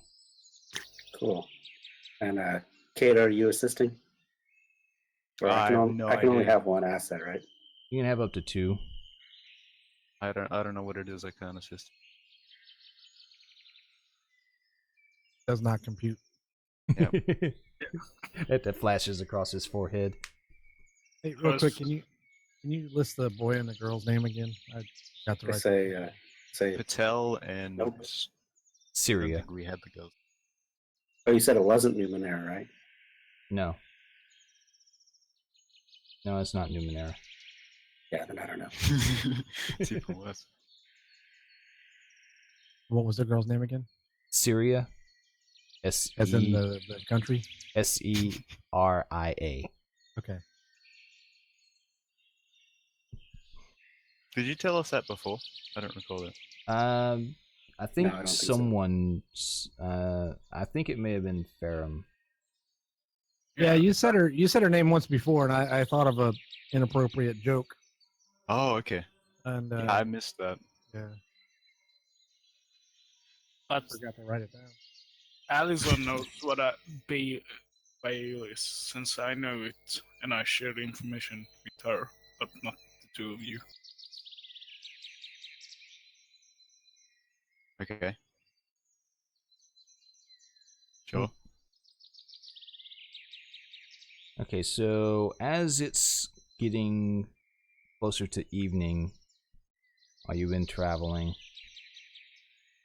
the just on the onset of it getting dark, you're actually starting to think about where you're going to set up camp for the night. You notice on either side of the path around you, the ground starts to move and vibrate a little bit. The purplish loam is starting to get disturbed, and things start flying up into the air. Yeah. And We're not Ferrum, camping here. and Ferrum, you got your wish. You recognize this as a light swarm, what you've been looking for. Oh, One moment, the sky is dark, and the next, everything around you is filled with blue-green orbs that seem to move in an intricately choreographed dance. I write. Sorry, go on. The creatures, some of them kind of brush up against you as they're moving. They're cool to the touch, and they don't seem to do any harm to you. And you notice that they're connecting in long chains, spinning and turning into giant triple helixes. And then once they're complete, they lose their luminescence and fall to the ground. And I'm going to need Did we all see everyone. that? Yep. Okay. And I need everyone to roll initiative. Lord. I, It's gonna get fun. everything I see during this light swarm, I scribble it down as fast as I can. Okay, Oh, so, this is hostile? so before Ow. you roll initiative, hopefully you all got switched over to the new map. Yep. Yes. Yep. And yeah, just throw your tokens on, and we'll put you on this path here. I'm going to drag from the Indian up the character sheet. Oh, drag it from where? Yeah, take that one off. Drag it from the journal, not from the actual character sheet.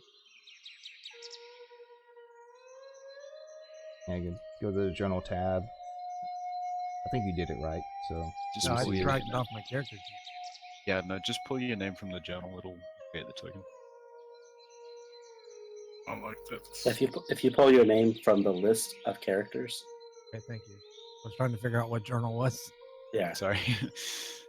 It's all good. You need to delete. There you go. Okay, yeah. So just Like I'm looking all over. Where's this magical journal that he's talking about? yeah, just put yourself on the path, however you want to be aligned, however you would Which- been walking. Which way are we going on the path? That's my Yeah. question. It. Are we coming from the left or I the right? would say going towards the right. Okay, Okay. well, Kato's probably still walking forward, so I'll put him up near the front.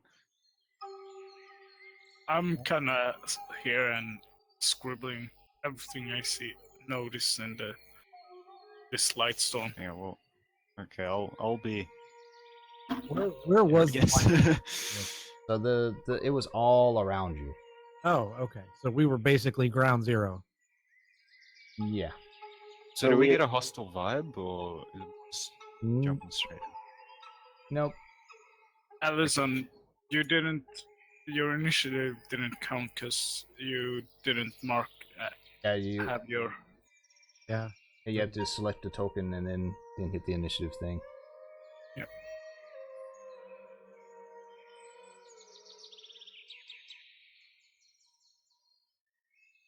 My name is popping up weird. K7. Awesome. Right. Know who it is. So But you're still in the right place in the order. 15, 16, and 17. That's nice. Jolly, you probably need to go under where your name is on your Yeah, character sheet. I can't permanently edit the token though. Because, Oh, so yeah. Okay. no, it's fine. We know who it is.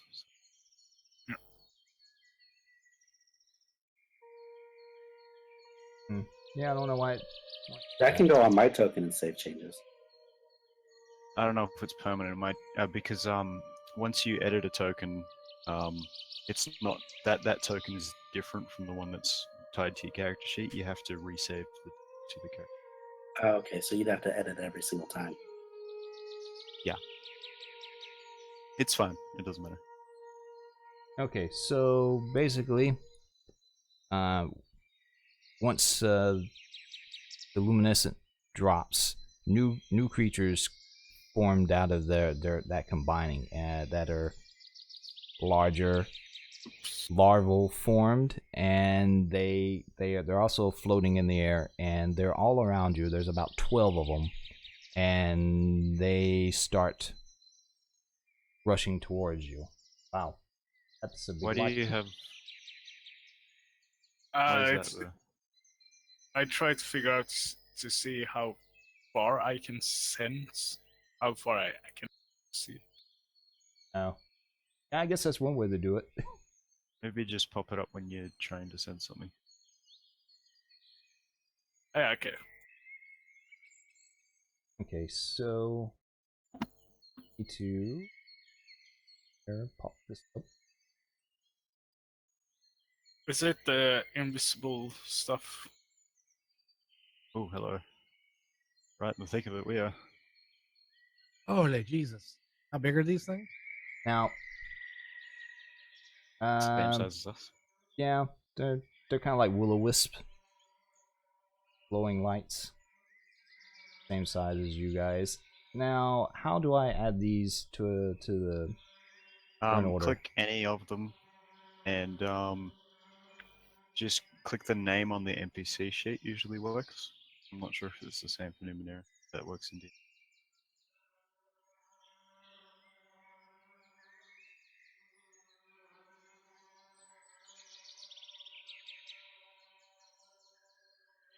Unless it has their own initiative roll on the sheet.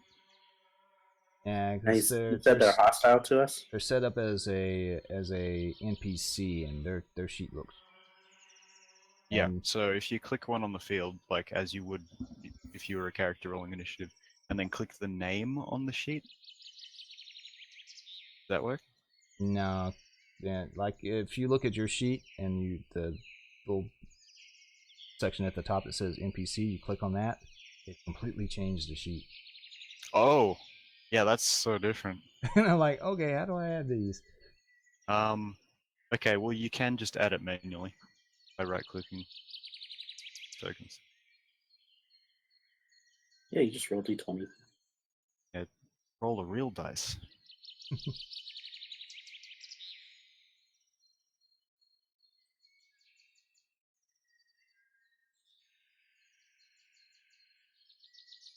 If you back that Kickstarter, you could spin that dice. Oh, Oh, lovely. Patreon. Actually, the way Numenera does it, it's based off their levels, so back that. Maybe they don't roll.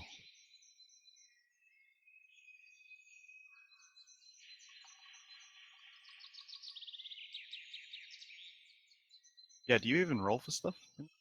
No. Right.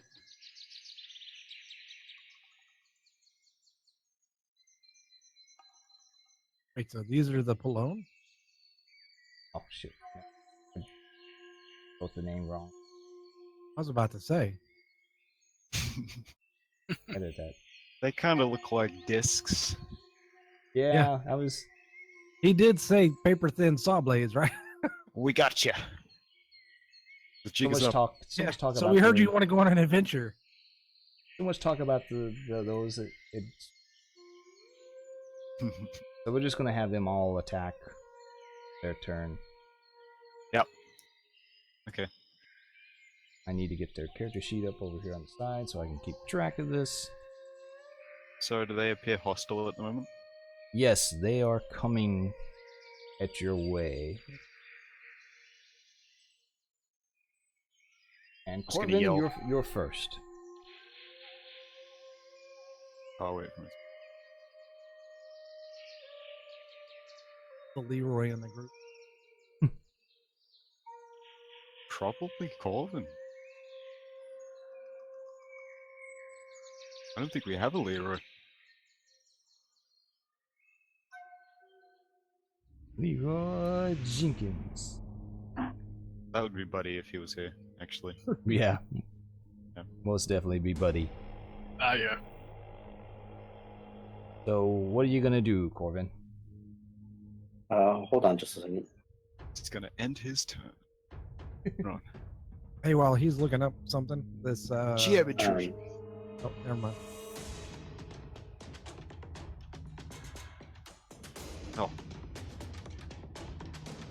Oh, Sorry, what was that?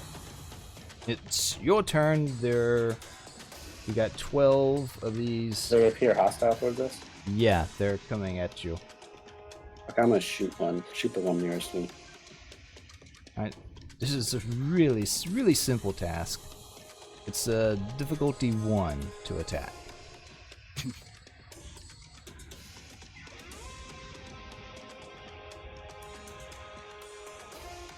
Alright, so how much Address of damage? which one? Whichever one you want to attack. It does 2 to the one in front of me. And so that one. Yeah, Okay, how much damage does your attack do? it does 2. It says at the bottom, damage 2. So the bullet seems to kind of like pass through it, and it flickers, and it floats lower down on the ground. It's still moving towards you. Hmm.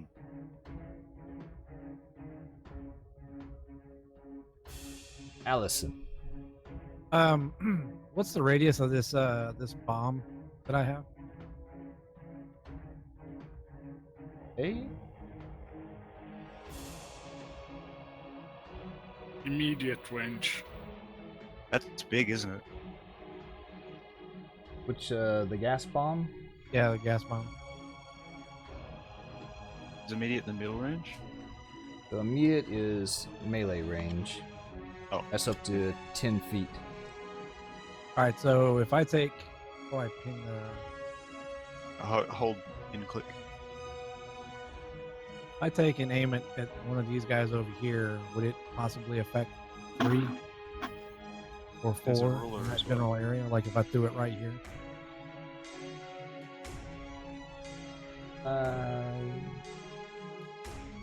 So it's a 10-foot radius. Yeah, from the middle of that one dude, it'll Like could in theory hit those other two, right? So if I threw it right here, in the middle of those three, it would easily hit it. Looks like it. That sounds like a plan. Explosions. I'm gonna lob it over there. And same thing. It's a difficulty 1 lob. What do I gotta roll for that? Yeah, I would say might. And then you also have to roll 1d6.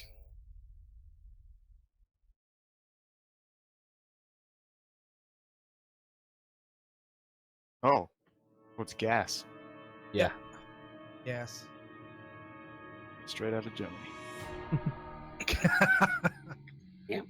What's Germany?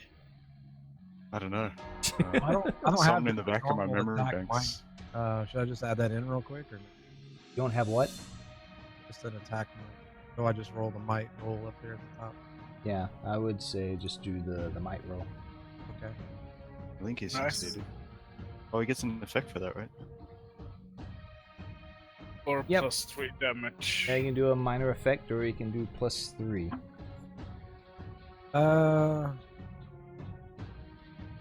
What would you consider a minor effect to be? Minor effects are ignore armor, strike a specific body part, knock back, move past, distract. I think the gas bomb already Yeah, I ignores, so don't know if that a minor effect would really be relevant with these guys. maybe take the plus 3 damage then. Yeah, that's what I'm gonna do. Take +3 damage. Last for 5 rounds. I just kill him all.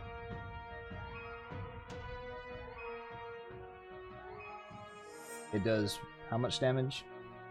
Suffers intellect damage equal to the cipher's level, which is 8 Oh, damn. So Yeah. 11 So- damage. Nice. for 5 rounds. Great. So that was all 4. This one got hit too, right? No. Let me measure. If I threw it right in the middle. Yeah. Okay. So if you put it right in the middle between those two, up and down. Oh, 10 I see. foot- 10 foot does hit over that general direction. Okay, so But Here, let do me hold they, it. I'll show you. Yeah, it was like right here is where I was. do they count as a living creature that breathes? I'm gonna say yeah. Okay. They shrivel up and their lifeless bodies fall to the ground. The rest of them kind of move away from that cloud. Oh. That's your turn.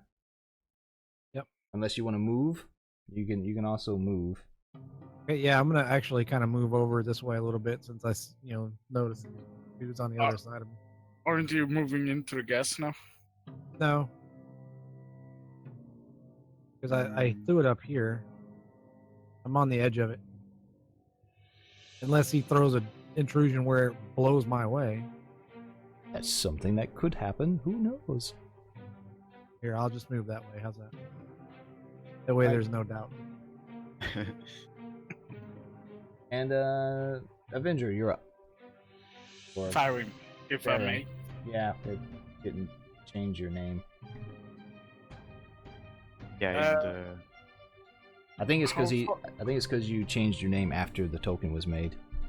you'll have But to. you can change still edit that. Yeah, settings, gearbox.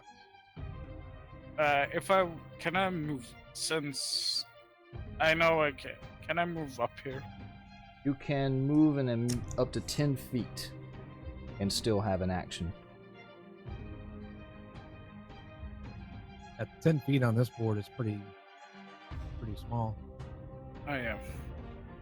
So basically 5 foot a block. Yeah, that's what I was asking since, since we're outdoors.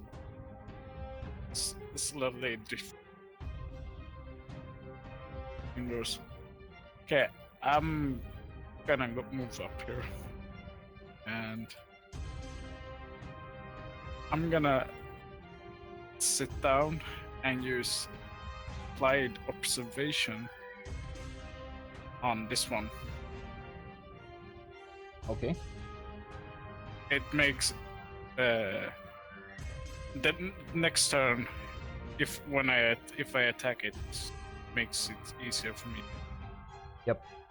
I think it makes it easier for all your actions, all your interactions. Yeah, exactly. But since we are in combat, it's that's why I said attack. Alright, so that's all you're doing. We're up to Kato. Okay. So this one in front of me. Am I able to? Okay, I'm gonna hold my I'm gonna aim my crossbow at it and point my laser pointer at it. Does that do anything? Is it affected by the laser pointer? No, it doesn't seem to react to the Pass laser it pointer. straight through it. Okay, I'm gonna shoot it with crossbow. Alright, same thing. It's a level 1 difficulty. Were you trying to deer in headlights at it? I don't know. Maybe it's weak to simple lasers. A bad Okay. thought.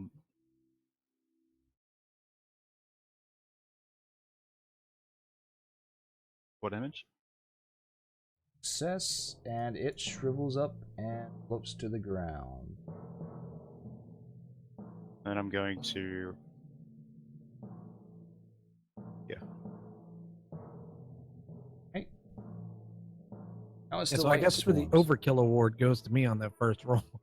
I Hey mean, man, it worked. when you're surrounded, sometimes you have to pull out the drastics.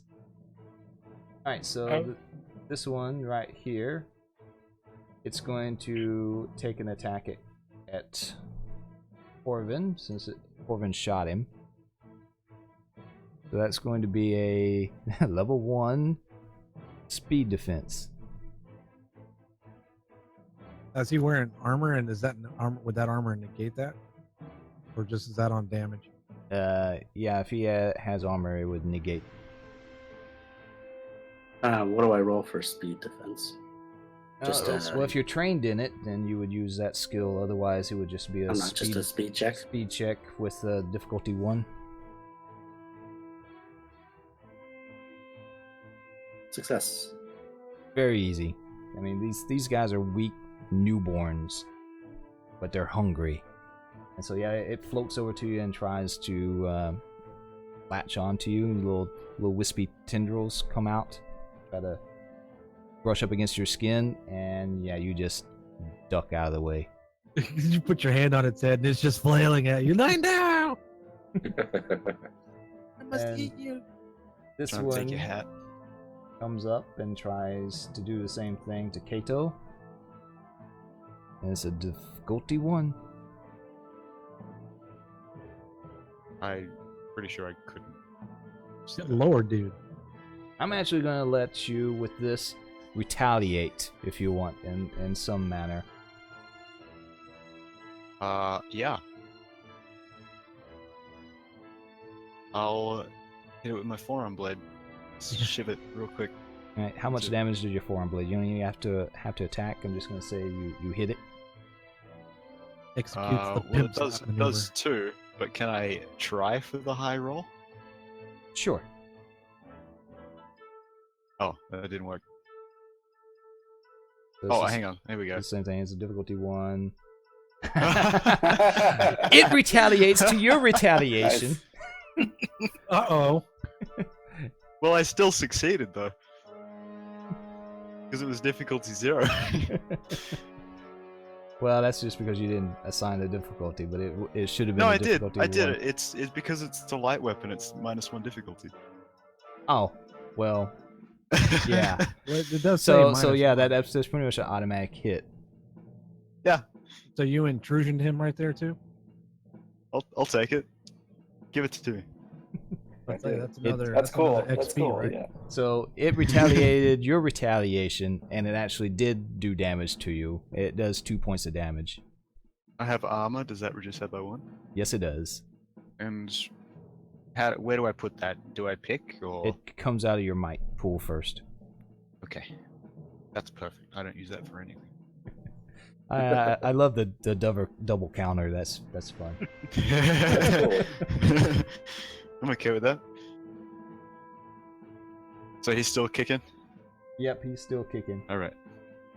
So was that a legit intrusion? Yeah, that was a GM intrusion for Did he get a to- fail that's free. Oh, so he doesn't get an XP off of that. No, if you roll a 1, it's a free intrusion. Oh, I see. So he rolled a 1. Mm-hmm. Yep. Yeah, big red box, he said. Nice. That's Okay. pretty cool. That's the second one I've rolled today, I think. Yeah. Yeah. This one is going to come up that way. This one's going to come up here. These guys are going to skirt the gas. Right. Guesstimating here. That's their turn. I'm going to draw a circle for it.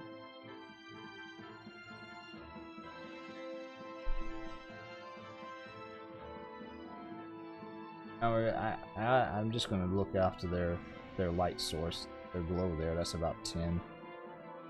Try to move it that way. Alright, Corbin. Move the gas cloud. I'm gonna attack that same one I attacked before. A onslaught. Alright. Know what to do. It's 4 points of And damage. That one is dead. I stare at it intensely and it shovels up and dies. So yeah, then explain to us, what does your onslaught look? Is it transparent? Does it shoot out Looks like a purple death.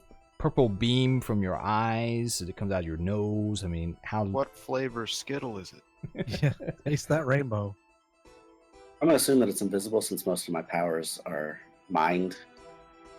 And so, like, maybe my eyes get a little brighter when I attack it. Oh, Okay. it's like force choking something. Yeah, pretty much. Do they I sparkle? like it. Alright, sweet. Yeah, And- how's this? I raise my hand in the Darth Vader force choke, and I squeeze and make a fist, and it just shrivels up and dies. Great. Awesome. Alright, are you gonna move or hold fast? I'll move around the other side of Kato. Okay, so yeah, something with this that's different from Dungeons and Dragons, you don't have to worry about attacks of opportunity.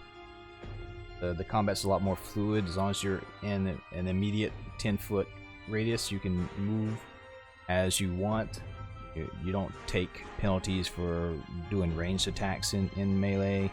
It's just move around however you want, and describe it as theatrically as you choose, and yeah, you're good to go. I move around right there. Not theatrically, I just walked. Casually Just- stroll. Just force choke something. He's parkouring, Yeah. flipping off. I force bushes. choke it, and as I walk through that square, I stomp on it like I'm sure to, trample it into the And dust. Try purple to steal your hat. Yeah. purple mist comes up from the ground, and you're a little more purple than you were before. God It's you? damn it. Allison, your turn. Purple everywhere. All right, I'm gonna walk right there, and I'm gonna attack that guy with my mace. Mason, So Mace to your difficulty face. 1, difficulty 1.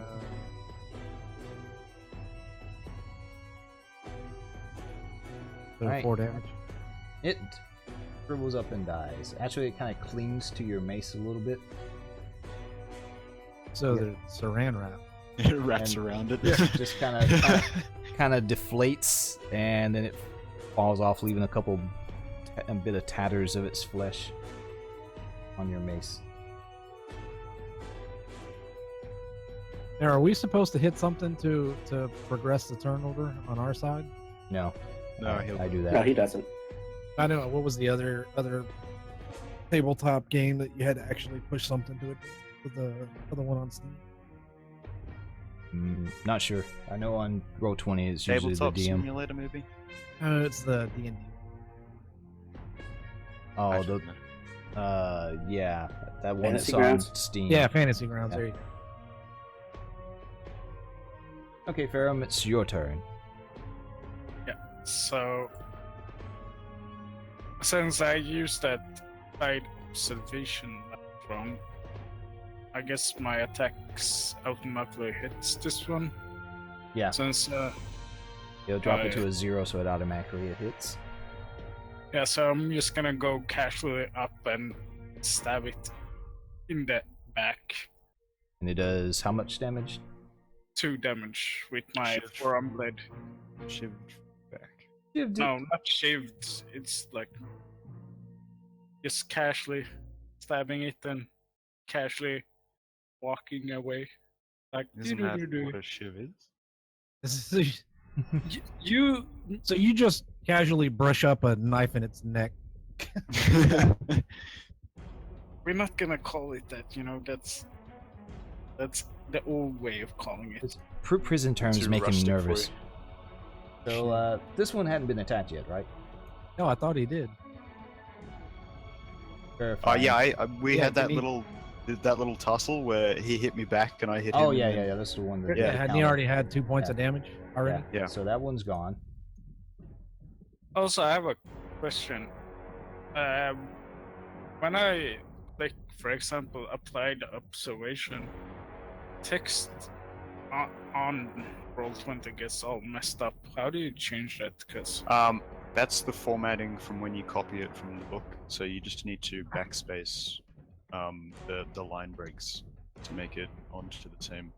Oh yeah, I Okay. see where it did that. Yeah, that's weird. yeah, because just- when I look at the information on, for example, the sheet, it looks normal, but when I roll it, it looks all messed up. Yep. So anytime it looks like there's an abnormal line break, just backspace it and it should be fine. But fuck.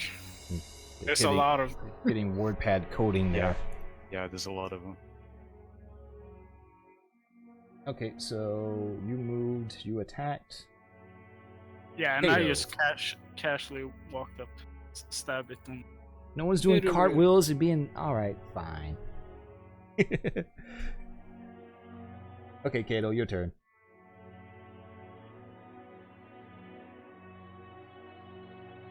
Oh, okay. Yeah, I'm just gonna turn around and looking at this one, just gonna quickly shoot at it. My crossbow. Right. The difficulty 1. Yep.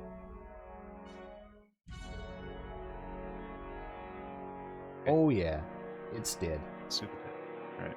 And then I'm going to step up and prepare another bolt.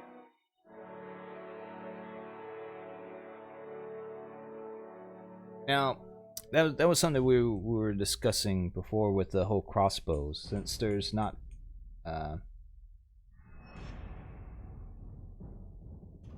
like in Dungeons and What do you mean? Dragons, there's not bonus actions, and there's the crank crossbow. And me and Grumpy had this in the original campaign. I'm assuming it's going to take an action to reload a crossbow. Well, in Dungeons and Dragons, it's assumed you just can't shoot a crossbow more than once per turn. Because Doesn't actually require a bonus action. because the way the crank crossbow is listed in Numenera, it's a cartridge, and like when the cartridge is Right. done, it takes a action to reload the cartridge, Okay. and then Right, but you still got to crank the bow, right? well, that's the crank. Yeah, see that the crank action is like a Gatling gun, so you boom. Yeah, it actually has a crank on it. Because it specifically says it allows you to multi-fire, or got the exact word, but it says it's supposed to be faster than a regular crossbow. And I'm like, well, if a crossbow can be shot every turn, then why is it better than a crank one? But the heavy crossbow says it takes action to reload. So you're using. I'm just using a regular crossbow. I'm all in Yeah, favor for just making it simplistic of it can be shot every turn regardless if everybody else is okay with The, it. the Okay. automatic crossbow, I would assume, is a heavy crossbow, and that one has to be reloaded. Okay, yeah, Okay. that would. If it's a smaller one, Well, see, it's listed. The crank crossbow is listed as a medium. So I don't know. That's one of those things where they don't really describe very well. But for simplicity's sake, I'll say that it won't take an action, since it specifically says that the heavy one takes an action, and it doesn't say that for the medium. Then yeah, you can reload as like a bonus action type thing, as per normal. Cool. Yeah, that's all I do. Right. can you take any other actions during the round? Yeah. Yeah, instead of Is that a attacking, thing? there's a whole bunch of other stuff. That's what I was saying. There's that page 90 in the core book, I think it is. So we'll say he can't take another action besides reloading. Like he can't move during the round. He can either reload his crossbow, or he can do another action. Well, you only get one action, so if you No, attack, I then mean, it's- so then because you said you can still move in the round, right? yeah, you can So move we'll say and do he an can't action. move. So we'll say instead of taking a movement and an action, he has to reload. Yeah, Makes sense. makes sense to me. Everyone else Yeah, agree so with I that? replace my movement with the reload. It says in here the easiest to think of an action as a single thing that you can do in 5 to 10 seconds. And yeah, they say I'm just thinking about an actual crossbow, how they would do it, where they got that foot thing, they have to put it down on the ground, then pull up on the string. That's why most people use the crossbow as like a one-off. You get one That's shot, what I was- then they that's drop what I it was and they pull out their thinking, weapon. That's what I was Yeah. thinking. You can't do a movement because your Yeah, foot's busy helping crank that string back. Yeah, so that's kind of what they're inferring here is that firing the weapon and then reloading it is two different actions. Okay. So is it 2 actions, or can I use my movement? So yeah, you would, if you wanted to reload, you would use your action to shoot, and instead of moving, you would use your movement action to Okay. reload it. All right, that's fine. I was standing seems fair. here.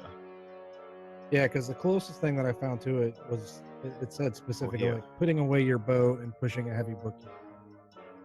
I mean, if you thought about it from that perspective, shooting and then reloading, technically Yeah. two different. That makes sense. Distance here. I'm not That's sure in where it lieu of was. your movement, right? So This guy is going to move up here.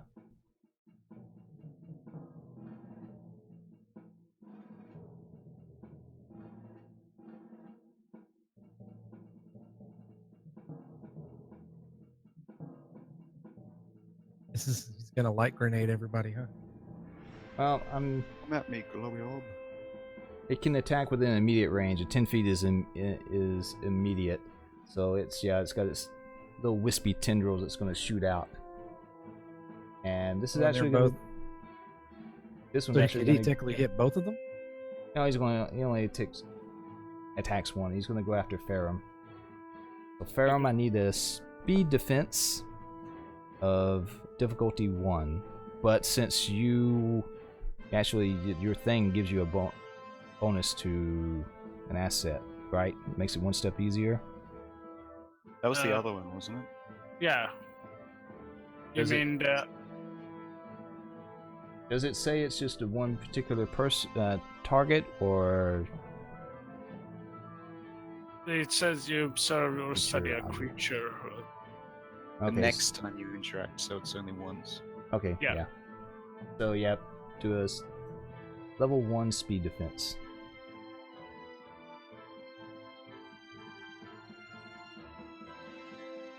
Oh, yeah. Well, guess what? You get to retaliate. How do you wish to retaliate against Good this? lord, dude. I'm gonna try to. When I jump out of its way, I'm gonna strike out with my forearm blade. Alright, give the same thing as with Kato. Give a level 1 attack. Just see if you crit. Wait, so both you and Kato are part of the Assassin's Creed guild? Mine's like inbuilt Oh, okay. into my arm. And I'm just gonna take the extra 4 damage since there's not much I can do. Okay, and yeah, that guy crumples. These guys are very frail, as you 100%. Oh, yeah. Yeah. 10 feet there. Guy moves up, and he should be out of range. Oh, think he's no, in he can still hit Kato. So level 1 speed defense. That seems like a pretty Alright. liberal 10 feet, man. Actually can't fail this, so let's do it. Oh my gosh! You'll notice it still says success. That's pretty cool. Oh my lord! Yeah, that's the third one tonight for you. Yeah, man. I'm okay with this. So, You still missed me. You up until the So point the you- GM wants to make it hit you. you dodged, but in dodging, you actually dodged into it. You dodged the tendril and actually ran into the orb, and it does 2 points of Oh. damage. He rope-a-doped you, in other words. It's like wrapped around my face. Yeah, you have kind of a glowing halo head now. Excellent. Do you want me to move my thing closer? We'll just say that it kind of we'll just say it kind of like lassoed itself, kind of pulled itself onto you. So now you have this godly glow head, and you took 2 points of damage. Yeah, you've just got a new hat. I like it. Achievement get. And this one is going to attack Allison. Level 1 speed defense. That's just the lowest.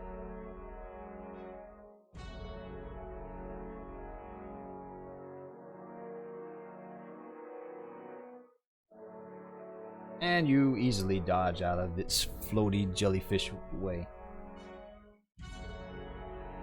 You wish to move. No, I'm fine right here. Corbin, your turn. I turn around and look at him with this thing on my face. Yeah, which Say, one are you attacking? The one on Kato. I say, I uh, just Okay, so dully that's say- that's Corvin. You're gonna shoot him in the that's face? that's not going to be a difficulty 1 since it's now. I'm just presenting it for him. he's immune to my onslaughts. Well, it's gonna be more difficult to hit it. You may not hit Kato, but I'm just holding it there for him. I'm not like flailing around or anything. it's only gonna be a difficulty 2. I'm gonna increase it 1 step.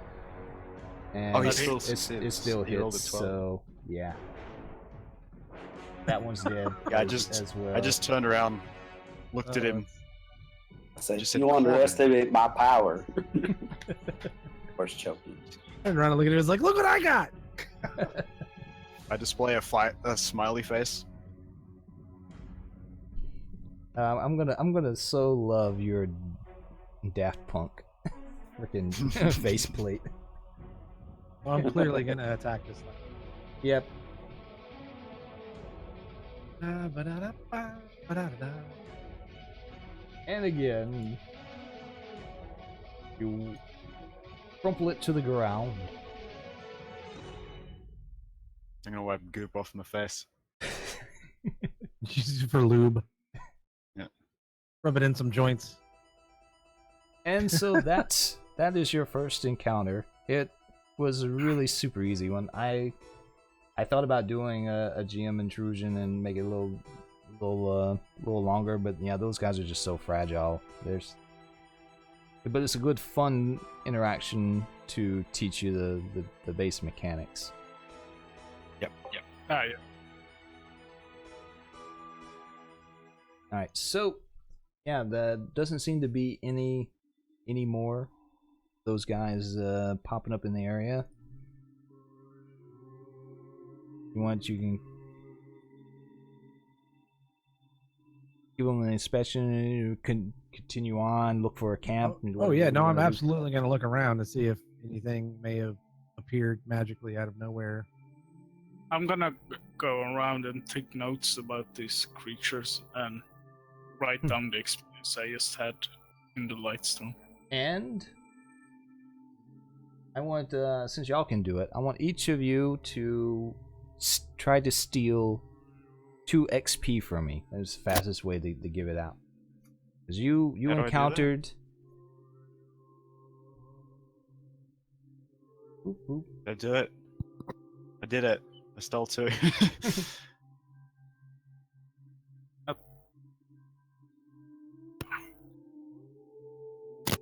So Ferrum and Allison, do it again. Did it? You did it once. I hit 2. Go back and watch my screen. Okay, you both have 2. I don't know, maybe because I didn't hit accept. Sorry. All I saw pop up was 1. But anyway, okay, so you got your XP. So this is XP for experiencing something new, discovering something new, rare and unique. These swarms don't happen very often. It's very, very beautiful, but potentially dangerous if you weren't prepared. You guys are experienced adventurers, and these things were nothing to you. So Corbin, your pants are blue. This is with the purple. Yep. Purple. I can cross off that my bucket list. Experience the Lightstorm. Was And there, what were you gonna say? I say, so is there anything lingering around on the bodies of these things? Nope, no loot. But you want to give me a difficulty 2 intellect check for anyone that wants to search them, research. Can I do a repairing check instead? Let's see, you used 1 action. All right, that's for the recovery. Oh, okay. I'll just join in this one. Yeah. And So, difficulty 2. yeah, I forgot your way of recovering is different from others. What was it? It was Before when I recovered, I just did intelligence. Okay, so yeah, that's the normal Yeah. normal way. Yeah. So this is. Do I get anything for being Numenera, or it's just So- difficulty 2? Yeah, so basically what you discover after looking over these creatures, you realize that they were like little inert insect things in the ground, and this was their mating ritual, and how they kind of like a caterpillar to a butterfly, how they metamorphose to the next stage of their life. And all this purple loam on the ground that's been staining everyone's clothes and gear, Wait, don't say it. that's their poop. Oh, I get my bottle out and I immediately start cleaning my clothes. I write everything down And and I leave a smear in my notebook and describe what it is. all right, Kato begins walking towards the forest. and I go with him. that's pretty much it for the rest of the night. Y'all want to go ahead and camp out, and any more interactions amongst yourselves, but that's pretty much it for this encounter. Okay. Do we recover intelligence automatically on a long rest, or only when we do a recovery? All right, so the way the recovery rolls works, the first one you do out of the day is immediate. It's an action, so you could do it in the middle of combat. Want to? The next one will take what, 10 minutes? I think it's. Yeah, 10 minutes, 1 hour, and 10 hours. So since you're probably going to be camping next, that thing will reset on the next day back to one action. But if you want to right now, go ahead and use your recovery rose. Yeah, I have lost one intellect, but if I recover it, I can do it then. So I get full. Yeah, then so this is the way it works. Way we did it in the last campaign. And like if you took damage and you didn't do your recovery rose and you camped, then you just use all 4. You just use all your recovery rose up. Yeah, 4. Because a long rest in here is 10 hours. Since the rotation of the Earth is different now, days last 28 hours instead of 24. Yep. Sleeping for 10 hours instead of 8. And when you wake up for the next day, you get that reset back to 1 action. Start over. I didn't increase it since it's gonna reset anyway. So We're still moving.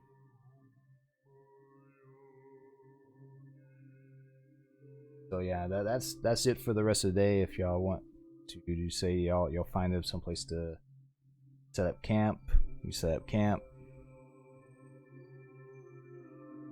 And the rest of the night is uneventful. Okay. I guess we set up Captain. Yeah, I'm good. I don't need.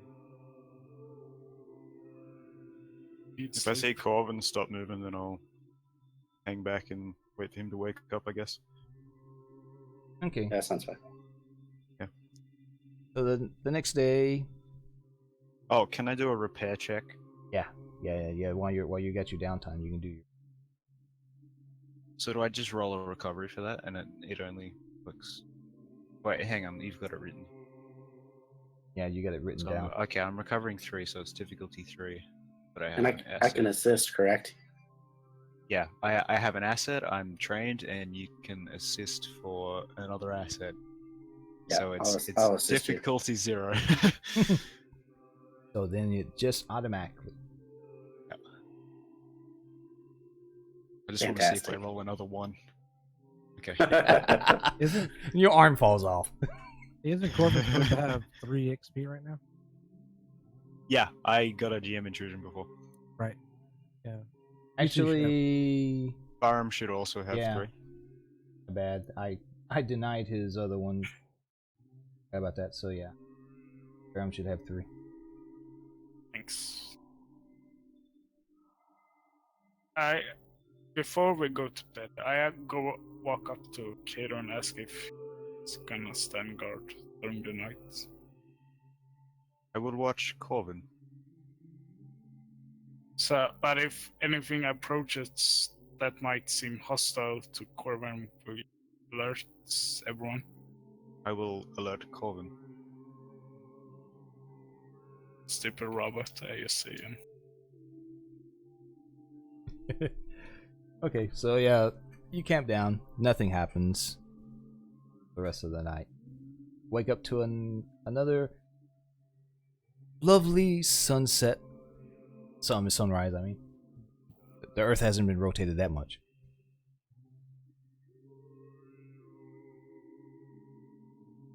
Okay. Nothing happened? Nope. The night was All right, uneventful. Let's move on.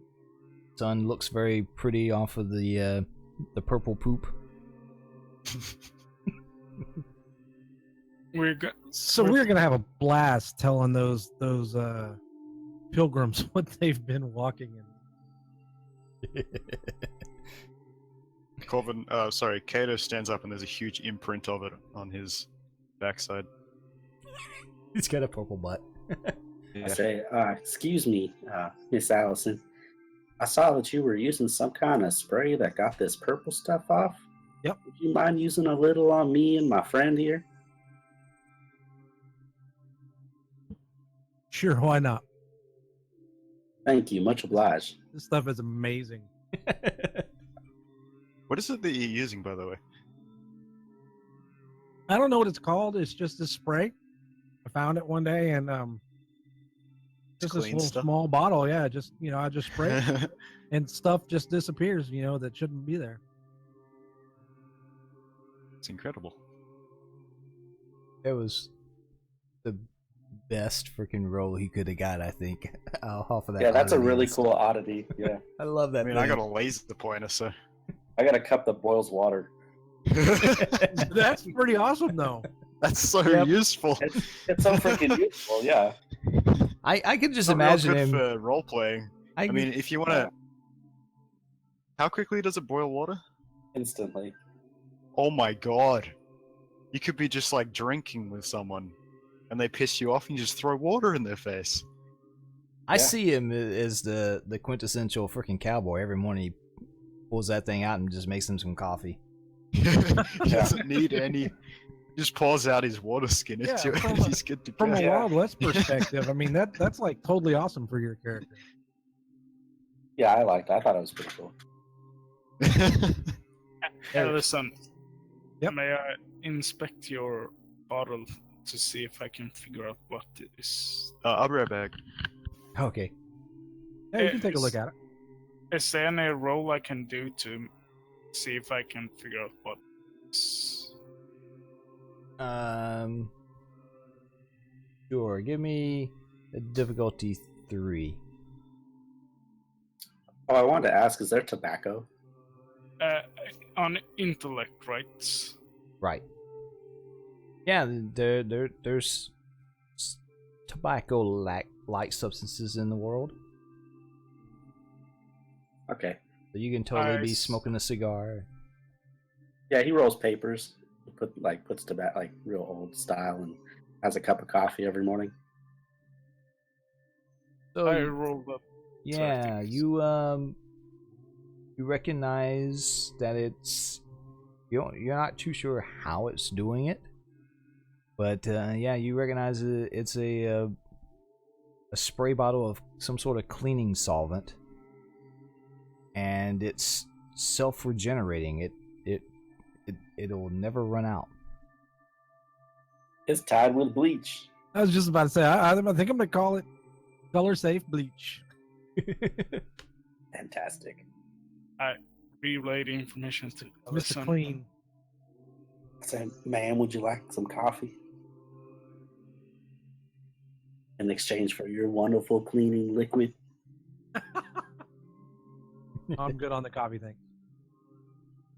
Burning down the coffee. Okay, so once y'all get started, about midday, you arrive at the woods. During the walk, I'm gonna go and play my untuned, unpleasant music instrument. Oh yeah, you're just letting out some very out of tune, loud squeaks and squawks. It's like a broken clarinet. Oh yeah, but I'm so used to it now, so I don't mind. Say, wow, you shouldn't quit your day job, man. What day job? As long as it's not playing that for a living, I think you'll be okay. I don't.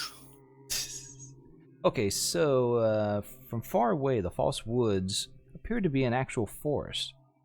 Probably one that was cultivated at one time. Is Charlie back yet?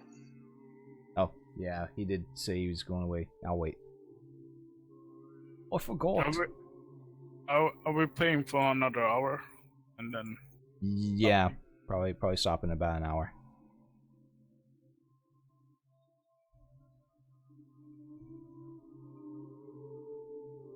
Depending on how fast we do this, I figured y'all could get to the village, do some stuff there.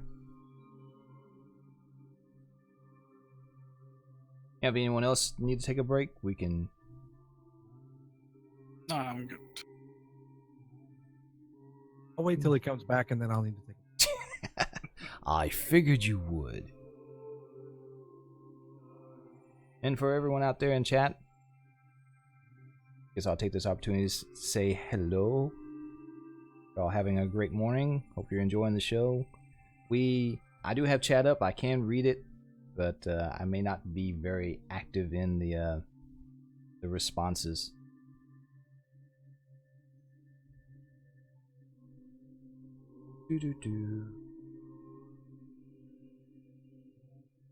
And chat gets the bonus of seeing things on the map that the players don't. Because I haven't switched the map yet for him. Saka says boo. Boo. Yeah, he was like bad host. Bad host. he was in the chat earlier, and I saw him say something, and I was gonna reply to him, but then he left. I have a hard time talking to y'all about one thing and then replying to the chat at the same time. Yeah, just don't interact. That's why I got the message from the screen saying it's going to be light interaction.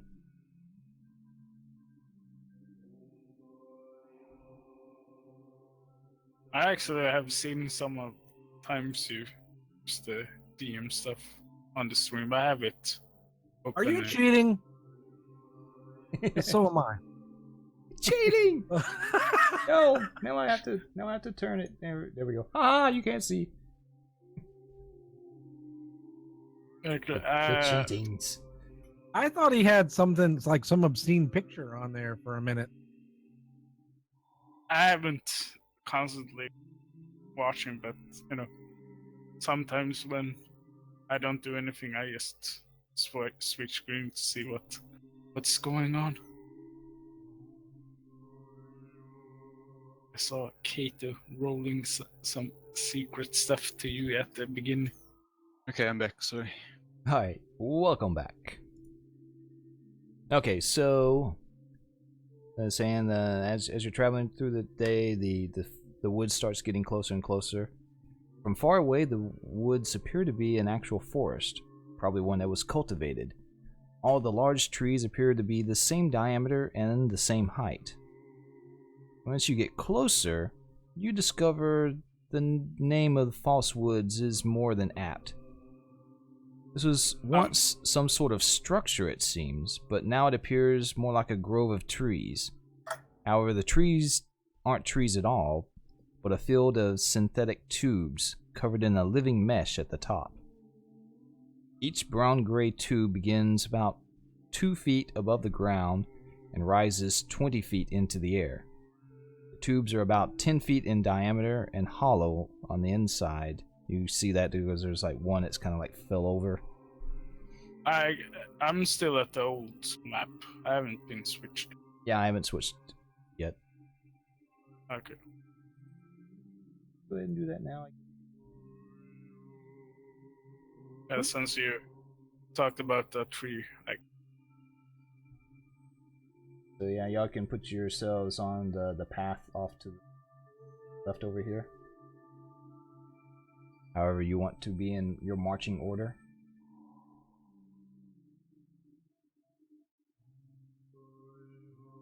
And let's see. A large scudomorph is wrapped around each of those tubes. The creature's rough and cobbled brown exoskeleton makes the tube look like real tree trunk. They're farming them.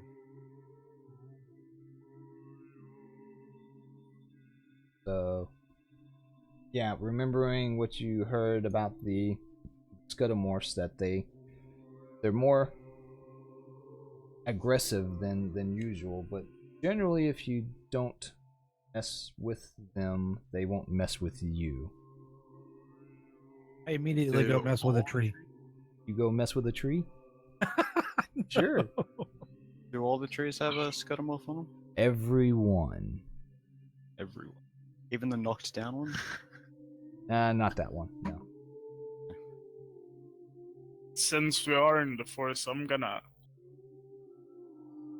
take extra notice if I can sense one of those aggressive stuff that were attacking the village. I can. Oh yeah, you don't get any sign of those. I'm gonna walk over. I'm gonna walk over to the fallen tree real quick and see if one of the other creatures perked up. It'd be that one.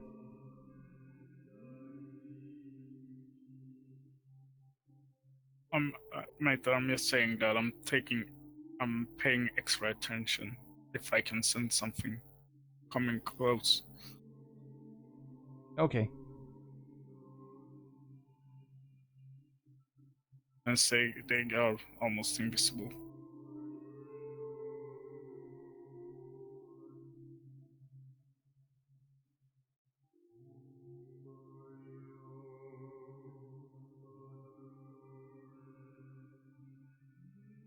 So you do analysis. I'm looking at this tree. Is that a tree that fell? Oh, yeah. I was gonna. I didn't even see. What type of skill would go into examining these creatures? Some sort of training in Like biology or. biology? Okay, that'll do. I am trained in biology today. Okay. Yeah, I forgot you Love got that. ability. Nice. You got that flex skill. I love the flex skill. I'm So, assuming that's intellect, right? So yeah, that it just like I described before. It's some sort of artificial tube, not actually a tree. Can I take a sample of it? Yes, you can. I take a sample of it. You have a sample of the false woods. I Nice. keep my crossbow aimed on. Oh wait, no, you said the fallen ones don't have them. Right, never mind. I walk over. How wide is it on the inside? 10 feet, he said. Oh wow, okay. So is it wide enough to fit one of those creatures inside of it? No, they stay on the outside of it. They wrap around the yeah, outside okay. I of was it. just making sure. Their skin makes the tree look like it's actually bark. This isn't like their poop or something, is it? No. Okay. Everything's poop. It's gonna be in this game. I have a feeling. Hey, that was exactly the way it was written in the thing. That was nothing on my. So, I need everyone to Oh. roll initiative. Hello. Hey, I'm not lost this time. You got to click your token. Oh shit, I did. Do that again, child. Even worse. Not that it... Wow. Amazing roll. Yay. I'm just waiting for my next one. It's funny, we got 3, 4, 5. And last time we got 15, 16. yeah, exactly. I think Mike there is doing something. These rules. I think I'm spelling this right. I think I'm gonna start using the 3D dice, man. I don't like this RNG. Yeah, it's unfortunate that the GM has no way of telling what you rolled to use actual dice. Yeah. You can use your own can see it. dice. Yeah.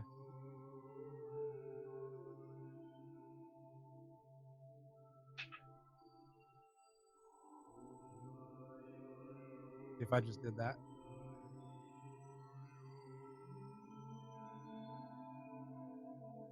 Okay, so Kato gets to go first. You Is see- it clearly hostile? Yes, you see this thing. It's acting differently than the scudomorph you saw the two kids riding on earlier. It unwinds from this tree over here, and it's it's actually like spittle coming out of its mouth, and it's a little vibraty, and it's making jerky motions, and it's coming towards you guys. Can I tell what's wrong with it? No. Okay, Can't good. make a biology check? That'd be a Sure. veterinarian. If you want to spend your turn. No, I'm just messing with you. I'm gonna shoot it in the face. Alright. I was totally gonna let you use your turn to biology this thing. What difficulty is this? This is shooting in going the face, to actually? be a level 3. Okay. Should have been trained in crossbows. Oh, got it. That's Nice. 5 damage. All right. +1 should total down into the damage section, but it didn't. For some Well, it says there, so Well, it's a special, so he gets to Yeah. choose if he wants to use it or not. Oh, okay. I do. All right, There's no so downside, unless I'm trying not to kill something. you ping it off of its head, and it kind of rears back. Mandibles clack.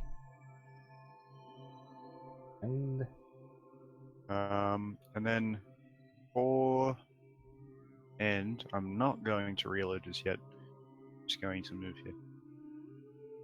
okay. Thing is freaking.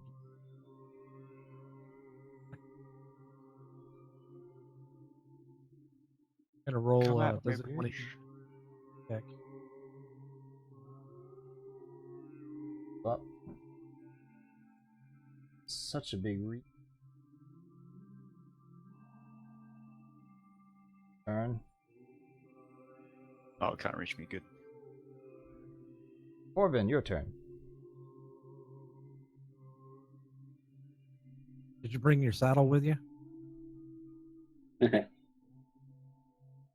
I will try to. I saw his arrow bounce off of it, Yep.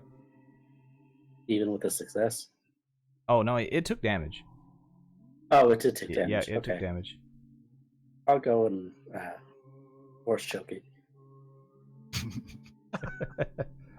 All right. What's the difficulty on that? And Or getting stroke pretty its dark. brain. It's a difficulty 3.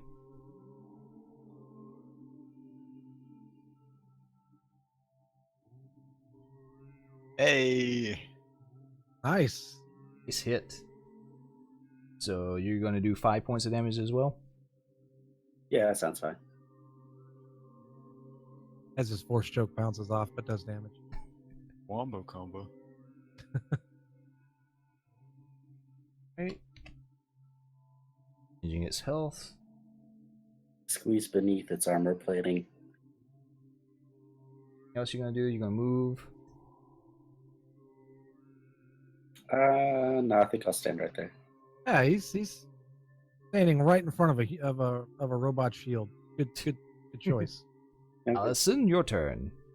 All right, so I'm going to War Mites this fella. Do I need to roll? You said it was difficulty 3? Yep. That's going to be a might check. I don't think it's in immediate range. Stream throw it. sprays out. Oh, wait, no, it's a worn item. Hold on, my bad. But wasn't this like, it was just worn, but I could throw it, right? It shoots out a stream. Yeah, you'd have to move closer. Yeah, you need to be in an fine. immediate. How far is that? How far do I have to... Immediate is up to 10. Well, then I'm not going to move. Well, then I'll... My bad. I thought this was one of those that I could throw. It's a good tactic. I misread it. Well, in that case, I'm going to bow it. Right. Difficulty 3 attack. Oh, I forgot to set the difference. That's a weapon I haven't seen before. Oh, Well, you rolled a 5, so That's some crazy new technology. I know, right? It's amazing. you would have needed to roll a 9 to hit. So that was Right. that was a miss. Flies off into the woods. Gonna move. No, I'm good. Got a good amount of shields in front of me. Ferrum, your turn. If you use a cipher, it goes away, right? Yeah, it's a one use. It may have a long lasting effect. It was saying in the description like this will last for 28 hours or this will last for 8 hours. It'll tell you. But yeah, once you use it, you lose it. A question: if I want to use this one on that one, Do I roll attack or? Because It says it flies within a short range. So, it is within short range of me. so yeah, you don't even have to like throw it. It kind of like hovers up out of your palm and then activates and goes flying off. What was the name of that horror film back in the day? I think it was a dude that drive around in a hearse. Didn't he have like this orb that would Oh, you're talking about zip around and have drills come out of it and all sorts of weird. Phantasm or something? Yeah, like that? Phantasm. Yeah. That's kind of what I envision this thing to be. I'm like, I just, ugh. It gives me the shivers every time I read his his little cipher. That thing's nasty. Yeah. It's a chain chomp. So yeah, if you want to use that, that should be able to go up and attack it. Yeah. Do I roll for damage, or how much damage does it do? Or 3. Cipher level, right? Trying to see if it says if you have to roll to It see if attacks as a creature of a level equal to the cipher level. Okay, So whatever a so- level 3 creature would do, it does that. So make this is 2 creatures versus each other. They're both level 3. Yeah, roll a d20 and see if you get a 9 or above. Okay, it hits.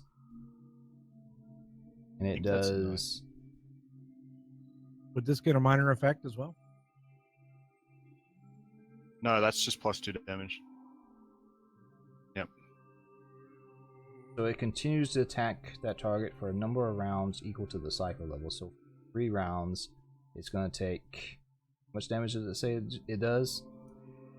It would be level 3, so 3 plus 2 because he rolled an 18. Okay, so it does 5 damage. 9.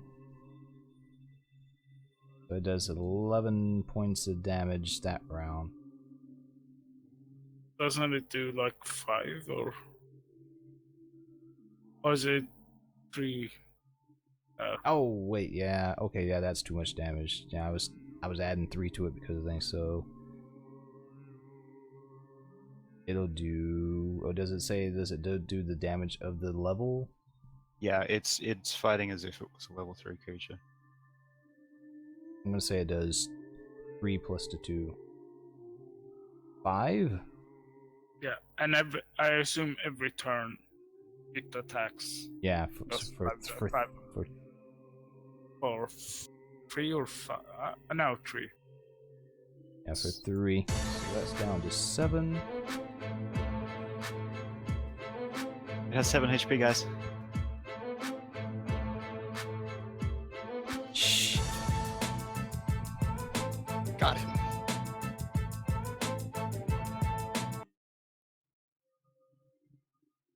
Okay. Yeah, and then I'm gonna step back and would I be able to crawl into this trunk? Yeah, you could. It's big enough. Oh yeah. So yeah, I'm gonna crawl into the trunk. Okay. You're hiding in the trunk. Oh yeah. It's about to get interesting. I can only get to there, right? Right. If you still want to it. Okay. I will reload movement and then shoot it in the face. Right. Ooh. Oh. You miss. Ching. We need to install a targeting module on you. I got a laser pointer. Okay, so it's gonna move up, and it's Fight me! going to attack you. So I need a level 3 speed defense. Good at this. Nice. Okay.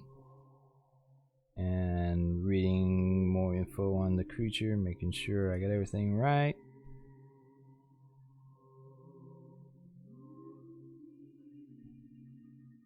Ooh. I got to add in its armor. That's quite a bit of armor. Shined a laser pointer in its eye. You shine it up one of the Yes. trees and it goes and follows it. Like a kitten. Yeah. So I'm gonna adjust its health some. It shouldn't have took as much damage as it did. It's not on 7 health, guys. It had 7 health.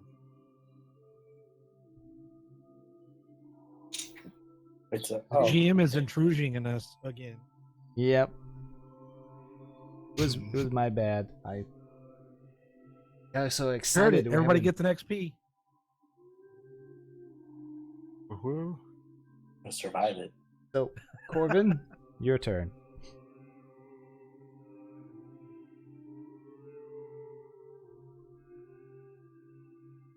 What are you going to do, Mr. Corbin? You're going to... GM intrusion. No, that's what I'm gonna do. So... Uh-oh, Kato, you're gonna get It's hit. not in range. It's gonna smack me.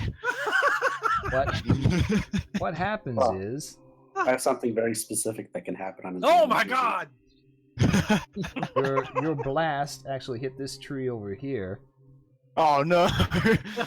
Oh And- damn! and woke Don't worry, up... I got this. I'm too agile. I got a laser pointer. and woke up this butt guy off of this tree. He's a little. Is he just as retarded? Yeah. Does he have 7 hit points? No. Can I make a biology check? I just made a biology check. My pants. Ooh. Amaki says howdy my Thar and chat. How is I'm gonna take a everyone step doing back. today? Good call. I'll handle it from here.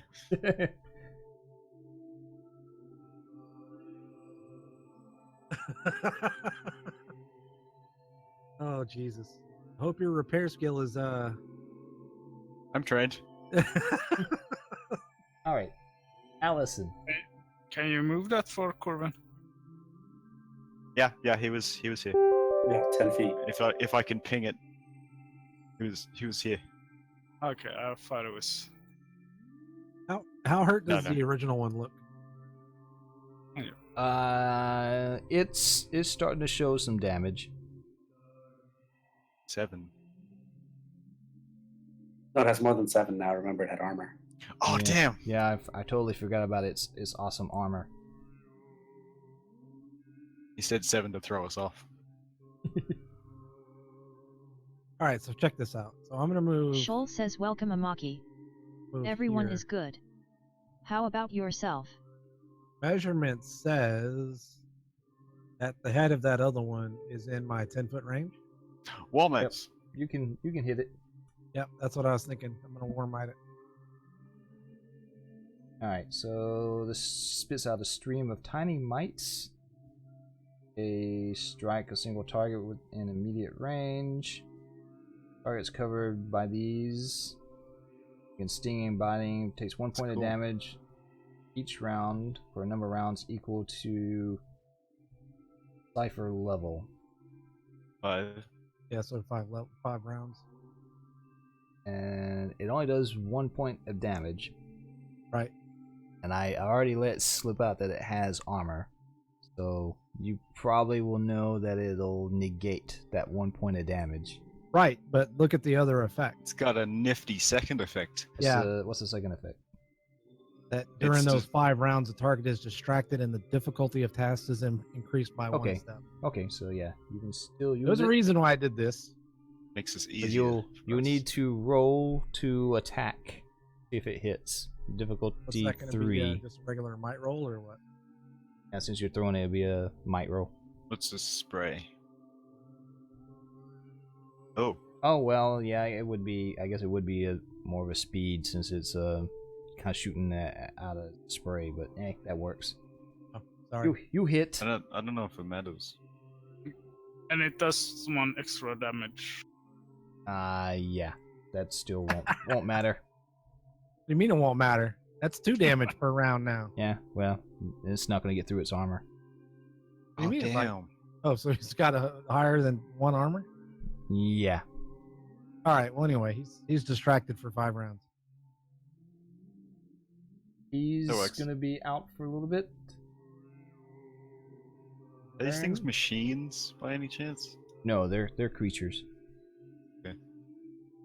Now it's Just have a Ferrum carapace. hiding in the log. What are you gonna do?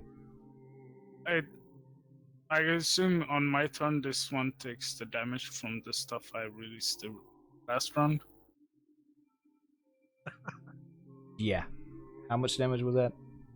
3. 5. 3. But does it take the extra? Since I rolled a 18, does it also take the extra 2 damage every round? No, that was Roll. just for that. First attack. And since I screwed up, it really shouldn't have took any damage. But so we're just gonna say from now on the armor's into a full effect, and it seems to be shrugging off that damage that the thing is doing. This is your ballpark, Corvin. Okay. While I'm hiding in the log, I'm gonna start scribbling in my notebook to use applied observation on the one I attacked earlier Okay. to make a better sense of what it is and weakness. Next time you get a advantage on your thing. Next time I interact with it. Yeah, it'll be one step easier. Yeah. Alright, Kato, you're up. Okay, I'm gonna step into this guy's space, try to get his attention a bit, and then I'm gonna. Oh, I can't move if I want to shoot. That's okay. I'll move here,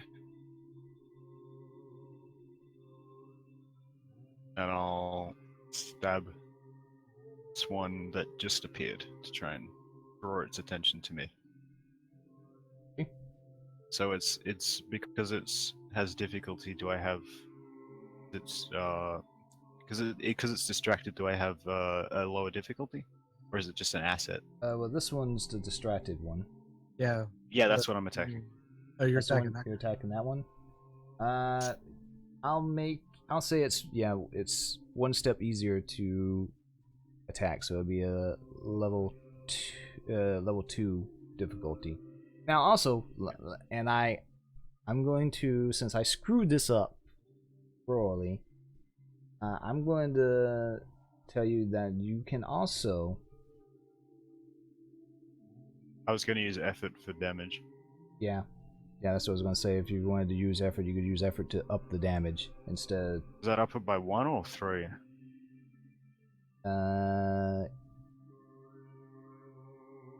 Oh, it'll tell me, I'm sure. Yeah, Okay, it should so figure it out. Oh, it'll API that, so... Oh yeah, it ups it by 3, okay. Okay. Just made it.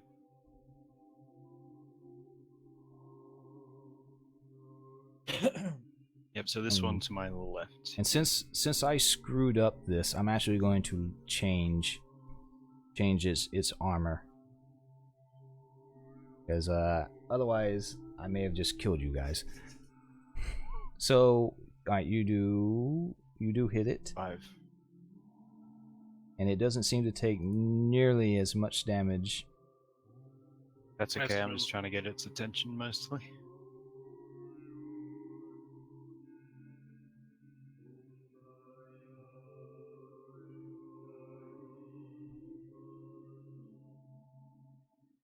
Thing is, character sheet is doing the damage for both of them.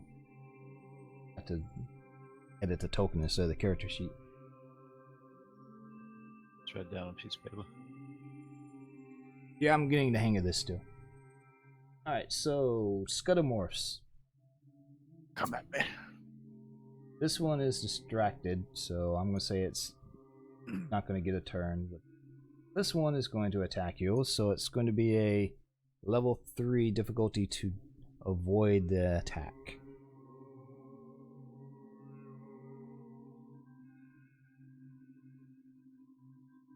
Awesome. Success. Alright. You dodge out of its way. Corbin, you're up. I'm gonna attack the one that's distracted. You say you get an asset to that, correct? Yeah, it'll be Or the difficulty decreases by 1. Yeah, the difficulty decreases by 1, so you could still get assets from other thing as well, Okay. and that's also something. If someone wants to, instead of taking their turn, they can try to assist you in your attack on your turn to give you an asset. I'm gonna put use a point of effort or damage, and I'm gonna mind slice it instead. No armor. Woo. All right, yeah, good tactic. I didn't. All right, so that does 5 points of damage. Yeah, that was a good tactic. That hit him hard. He is visibly shaken and wounded. And I need to take a quick little break. I hate to do this in combat, but I'll be right back. Take this time to pat your cat, walk your dog and get a refill of your favorite beverage. We will return to the fun and action shortly. I like how versatile Onslaught is. Yeah, it's so nice. I think we got our non-slot. Otherwise we'd blow all our balls on effort to just hit it damage.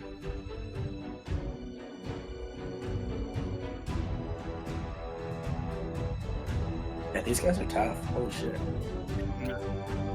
That's what he says. He's like, well, I think I may have almost just killed you guys. I'm like, I'm confident I can keep dodging them for eternity. So, yeah, let's do it.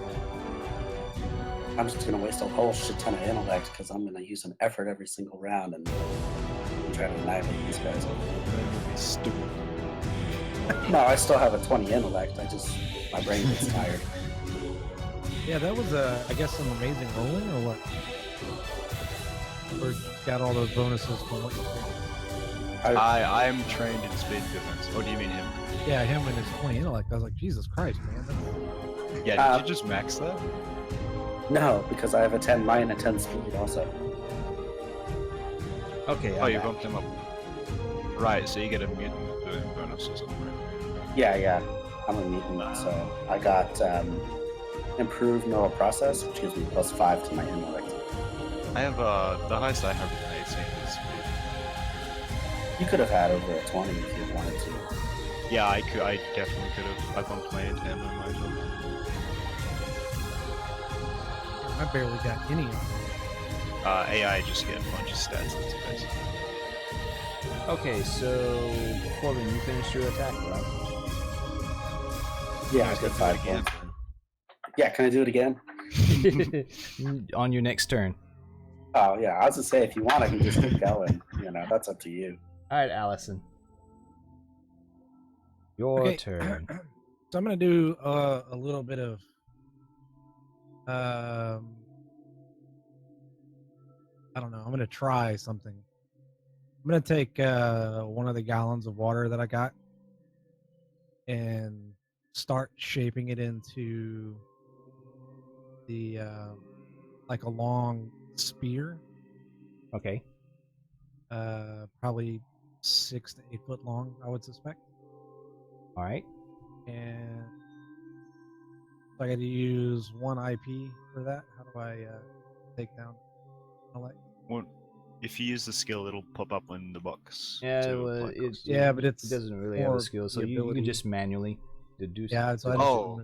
yeah, it's- Oh, right, okay. and then what I want to do is, like, how tall are these guys? They're like 18 to 20 feet long, and like yeah, when they rear up, about let's see, it says their standing height is 6 to 8 feet. Bodies are twice that in length. So if I was to try to aim for his eye to pierce his eyeball, like, would I be able to do that with what I've just created? If you were right up underneath it, you could, since you said it was like a 6-foot spear, yeah, you could spear upwards and try to attack it that way, but you have to be right underneath it. Otherwise, you'd have to throw it. Yeah, well, that's what I'm thinking is I want to try to throw it because I can't move now because of the action of creating it. It'll do about 2 points of damage, which If wouldn't I get was to, could I jab at it from this distance? jab at it with the spear you're making. Yeah. For you? It's 10, yeah. No, just be out of your reach. And it's only going to do 2 points of damage. So Yeah, well, I was going to target the eye, right? So see if I could maybe blind it in one eye. okay, if you want to make a called attack, that would actually be a level 5 attack. A pinpoint. The difficulty? Yeah. Okay, so I want to roll an effort as well. Drop it down to 4. Yep. But, so I put the effort in. So roll effort is 1. And that would be what? A speed attack, technically? Yeah, for melee, if you're throwing it, that would be speed for ranged. Otherwise, you can do either might or speed. For melee, you get to pick. Yeah, I don't. Well, since I can't melee it from here, I'd have to. I'm gonna chunk it.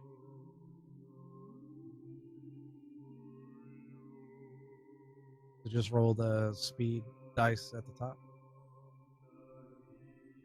Yeah. I don't have a. Yeah, since you don't have it set up as a. Yeah, I should add one.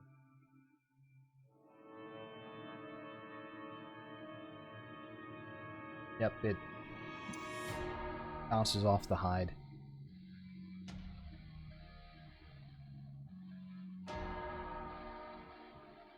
So I have a question.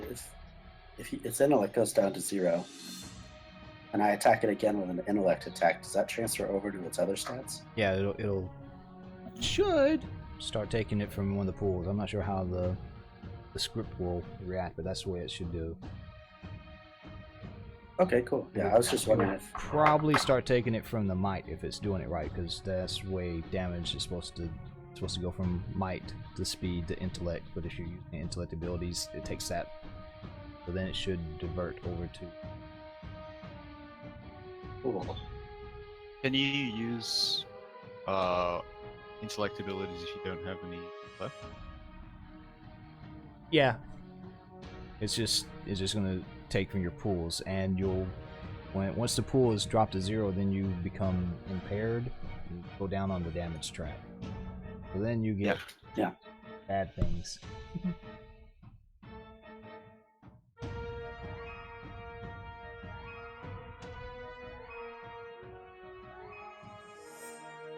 And hopefully the script will keep that in consideration as well. That little bubble that you hit. And also remember, your first recovery roll of the day is an action, so you can do that in the middle of combat. Very cool. I'm fine. Alright. Ferrum, you're up. There. If I move up here, I can attack. That's within 10 feet. Yep. And since I lowered the armor of this thing because I totally screwed up this encounter. That cipher you used, how much damage it did initially was what, 5? No, the first time it was 5, but then it's 3. So it's level 3.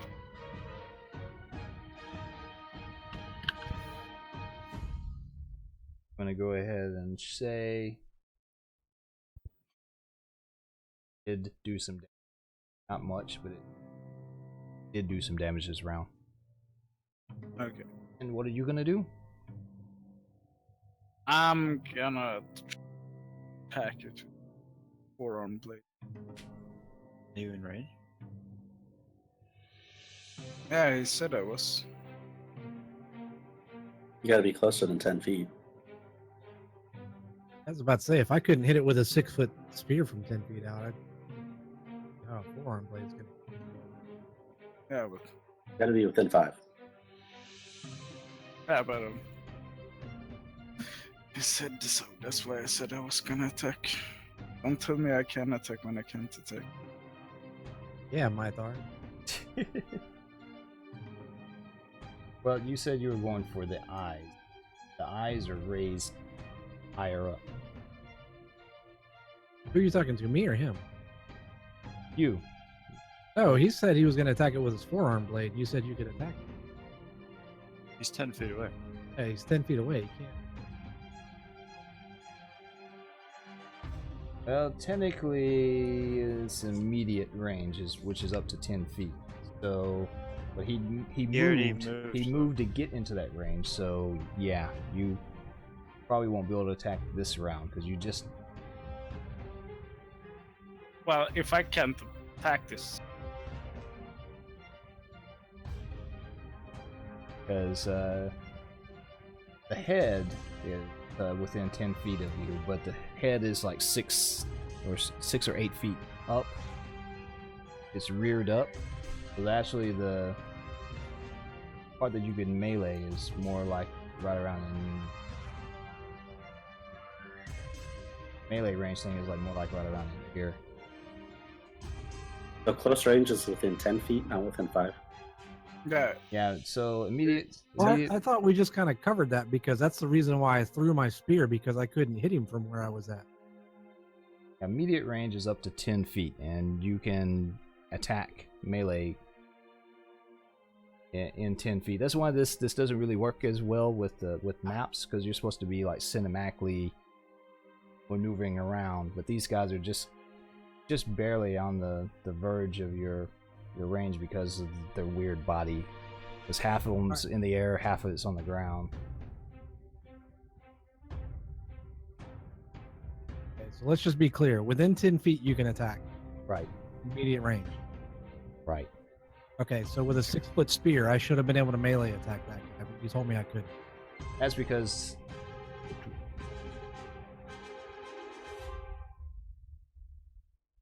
Yeah. it's because I was saying it was Yeah, it was uh-huh. raised up in the air, but yeah. And what I was saying was it was going to be a more difficult roll to hit the eye because you were trying to go for a specific body part. I was going to let you attack it, but what I said was it was going to be more difficult to hit because you're trying to go for the eye. All right, let's just move. Not what you said, but we'll.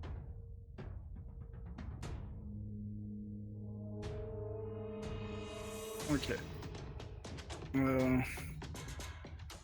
I mean, he's telling you can hit it with a forearm blade, so if you can hit it, hit it.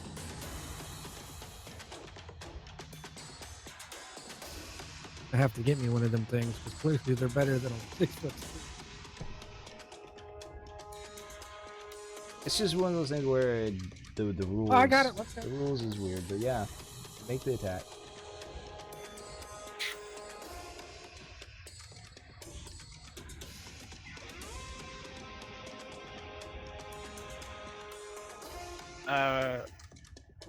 But I have 1 asset because of. Right. Have an asset for why? Oh yeah, because of your you observed it. Yeah, exactly. And I can only use 1 effort to increase the damage, right? Right. But I can use XP to increase the damage. When did you observe it? He was hiding in the log. He spent a round to observe. Yep. But I can also use XP to increase the damage, right? I don't know if that's one of the things you can do with XP. I think You can use XP to re-roll if you miss. But it said you could also use experience to increase damage. You can use effort to increase damage. Yeah, but I can only do it once. Yep. Once in a round. Yeah, but I have 2 damage, and my effort is 1, so I can only do 3 damage, and that's barely scratching it. So. The effort increases it by 3. Oh, it increases damage per 3. So, Yeah. Yeah, because you look on Corvin's damage. He did 5 because he used effort. Ah, yeah, but I don't know what his. Yeah, XP, 1 XP reroll any roll. Use better result. Yeah. At 2 XP is short-term benefit, local limited skill or ability. 3 XP is long-term benefit, familiarity +1, contact, home, title, job, wealth, artifact, and 4 XP is character advancement.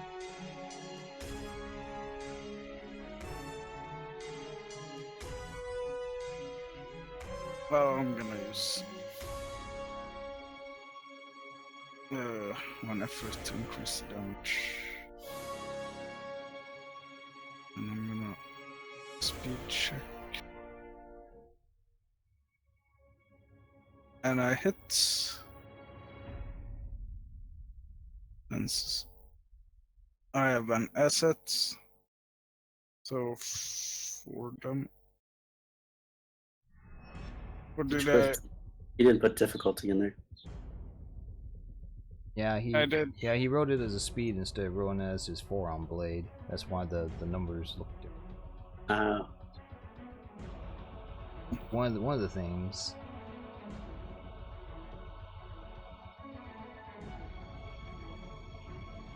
So yeah, that should be 4 points of damage, and that doesn't get through its armor. It'd be 5 because it's 2 + 3. Oh yeah, okay, yeah. But he's hit 4 and that so yeah, that barely damages it. Yeah. And I lost 3 speed. Sorry for rolling the wrong thing. That's okay. We're all working this out. Ah, yeah. So. And Kato.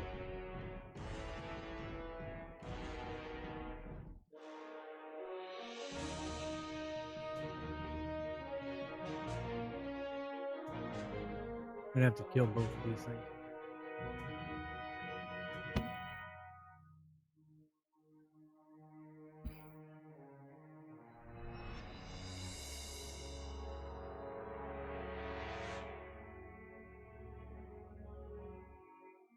Your turn, Kato.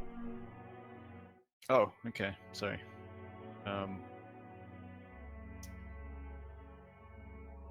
Okay.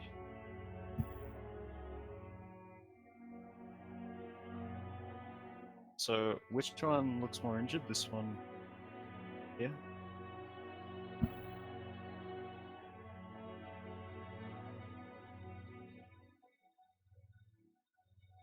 They're kind of equal.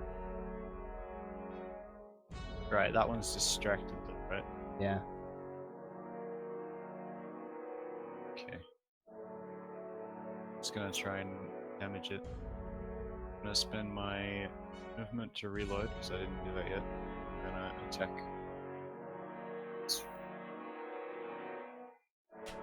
Great. Go for it. Damage.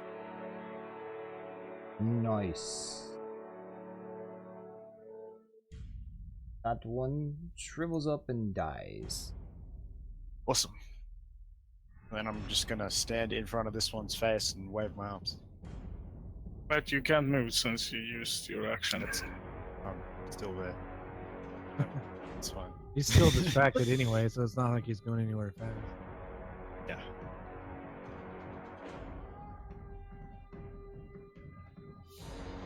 Alright. This one is... how many rounds was that distraction supposed to last? That was the 3rd round, so he's got 2 more, right? That's what I figured. So, yep, he misses his turn. Corbin, I'll do the same thing I did last round. go for it. Ooh. Oh. Golly, Another one. the ones are strong with us today. It's me and And Corvin. Getting all the ones. it Yeah, just no kidding. goes off into the distance and completely misses the target. That was lucky. I'm not even going. That was an onslaught. That was a mind attack. Yeah. Corpse choke is not there today. No. Can't quite figure out what part of it is actually its throat. Choke it. Grab its tube. Allison, your turn. Difficulty was it again? 4? It's a 3. A 3 difficulty. Because he's distracted. Oh, so he's distracted, so it's a 2. Yeah. Are we sure? Yep. So this distracted is 1 step easier. Nice. Was you wasn't using any effort for damage? Okay, it pings off the armor. Gonna move? No. Alright, Ferrum, your turn. Okay. I'm gonna move here. And oh wait. I'm gonna move up here. And I'm gonna attack it. Same deal as before. I'm gonna apply 1 effort to increase the damage. And I have 1 asset since it's That'd Just make right. it a level 2 attack. Well, actually, that'd make it a level 1 because it's distracted and you're using your. Wait, that's just Yeah, he did that's it. just level 2 Alright. because that's we determined that was just for 1 target, not for. Yeah. Oh yeah, it's a 2. He's got a 4-arm blade though, so it's a 1. True. and I hit and I did 5 damage. Okay. Hit. Little bit of damage. Kato. So he Well, only that's getting a little technically low did there. 1 damage if 4 is bouncing off. Yeah. 1 point Alright, of damage. You know what to do, man. What's been working? How weak does it look? But this one doesn't seem to be as aggressive as the other one, so it's not as strong in that well, it didn't have as many hit points as the other one. It's looking wounded. Okay, I'm gonna step right up into its personal space, and I'm going to try to assist Corvin Okay, for his next attack. Corbin will get an asset on his.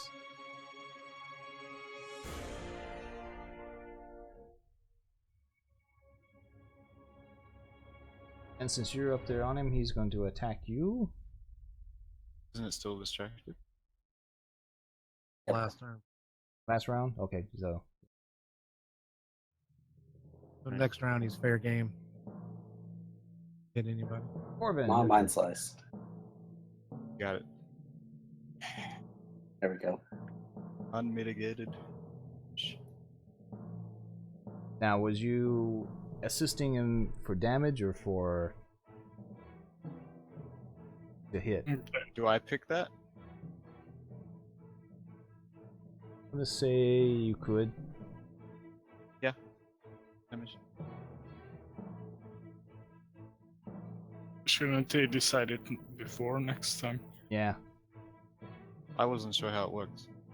I'm not blaming you, I'm blaming the other one. The guy in charge. Ah, yeah. So it's What you should have said was he was assisting for both. You can yes. only do one. Well, you So didn't he say. gets- Well, it's unreduced damage anyway, so it's either 5 or 8.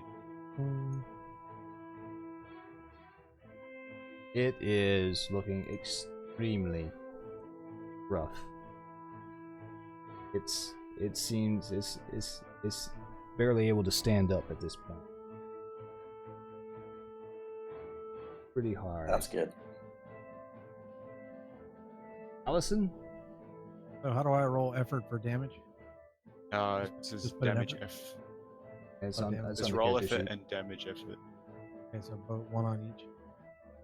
No, you can't. You're only level. You're Yeah, only tier yeah, 1. you can only do one or the Oh. other. At tier 1 anyway. So he's what difficulty? That thing is technically in effect until it's to your turn or his turn. This time. So it is difficulty 2 for now.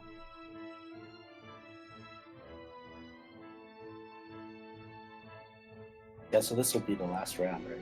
Yeah. You have to come back around to Allison. And that puts it away. Nice.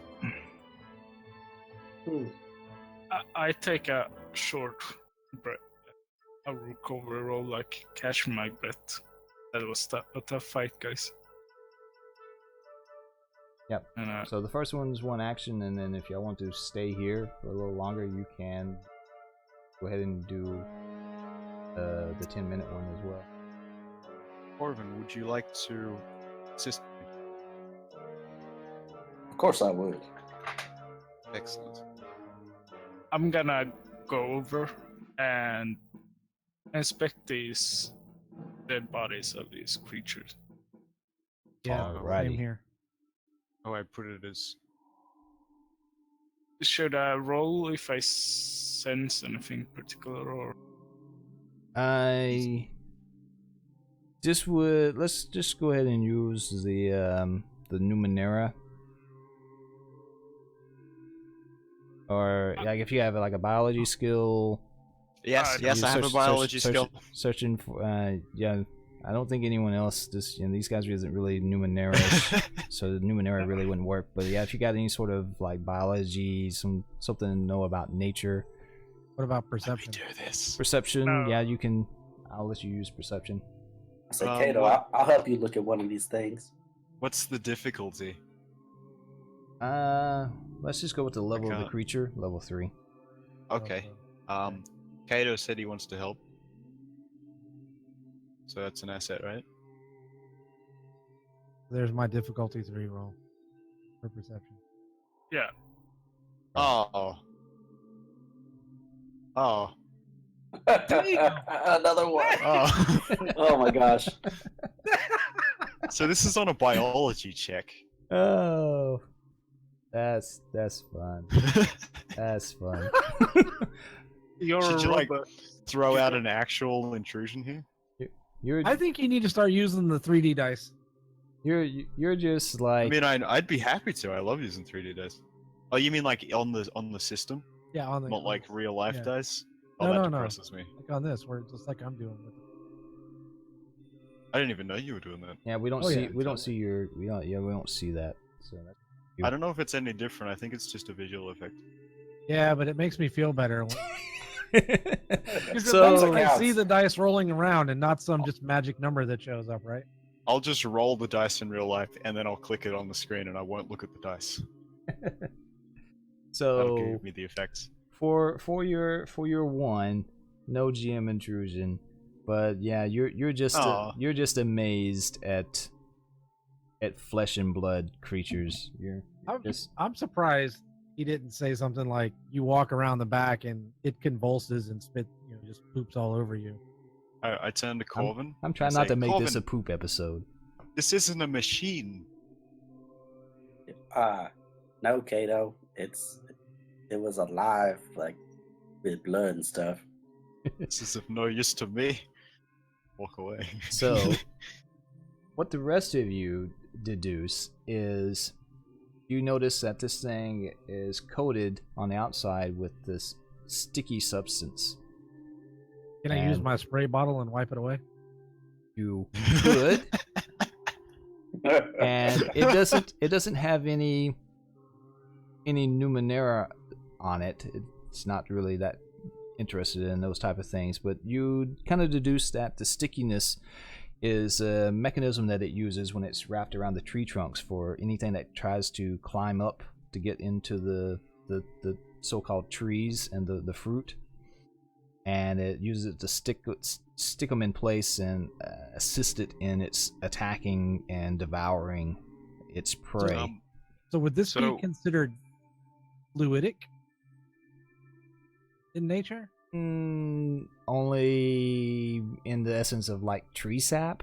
It's not really which something. Which tree did that thing come from? Let's see. One of them was the only on reason this I asked tree. was because of my ability. One of them was on this tree. So yeah, I don't think it's really something that you could use your ability. It's not that that liquidy of a. So, when I was up against it, hugging its face, did I get any on me? Oh, you're covered. Yeah, you have some on you. What's it doing? Is it just like sitting on me? It's just you're just sticky. Like you move. Here, let me walk over with my spray bottle of purity. You move your limbs. I like stand ready like I'm at a car wash. You're just leaving little strands. All right, arms out. Yeah, I'm like a T. Squirt, I'm so straight. And when he planks, Buff he that really right planks. Buff it right out. So you also gather that this substance could be used for various things, and there may be some merchants who could make use of this if you were to try and harvest the glands. Sure, why not? I'll go over to that tree that it's not on. Yeah, you can clearly see now that the tree is not a tree. Some sort of synthetic material, like the leaves and the branches are some sort of weird mesh. So it's kind of that same stuff that that we saw before. That pillar was made of. You said it was made out of that synth stuff. Yeah. How far is that fruit off the ground? There's a fruit. Yeah. Yeah, it's pretty high up. Can I jump for it? Would you be able to take some of the sticky stuff on your hands and try to climb with it? Would it make it easier? I can certainly try. Well, I need to know how high. My character's 6'3". Kato's probably pretty tall too. Yeah, I'm about the same. Yeah, it's That's probably more than fun, 12 feet. What's that? Not that I want to end the fun, but I gotta go soon. Yeah, but we're gonna close it up here. Yeah. So yeah, it's probably about 25 feet up because the subtomorph is 20 feet in length. Is wrapped around, so it's somewhere between 12 to 20 feet up. You know, trees are different. Okay. I'll walk back down to the creature and I'll liberally cover the palms of my hands in this stuff.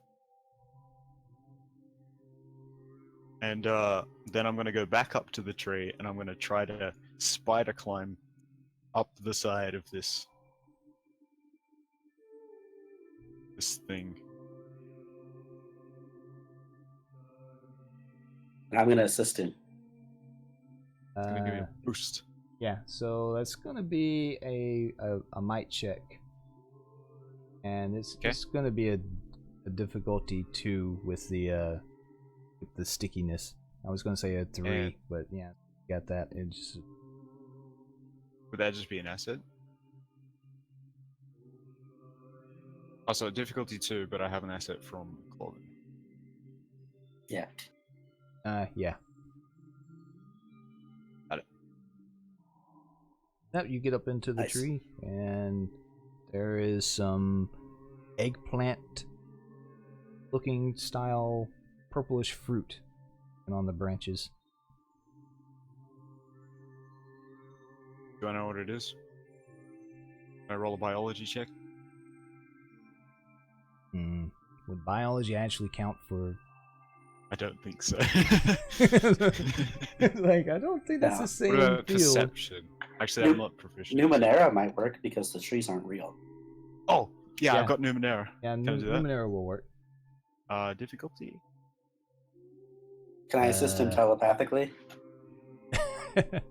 No, you You may can just talk, man. You can. You may want you can try to look at it from there and try to figure out what it is. Well, yeah, just getting a quick glimpse at it for now, as I'm still on the tree. What is it? So can I? What difficulty is it? Let's go with a 5. Oh, This is a weird tree. intellect. Yeah. Yeah, I'm gonna use effort. Numenera, you said. Yep. He said I can assist from the ground. I said you could do your own roll. Oh, okay. Okay, well, I'm gonna grab it. I can't figure out what it is. I'm gonna. Did bring it you down. mean to use effort? Yeah, I did. Okay. I said bring down a few of them. How many are there?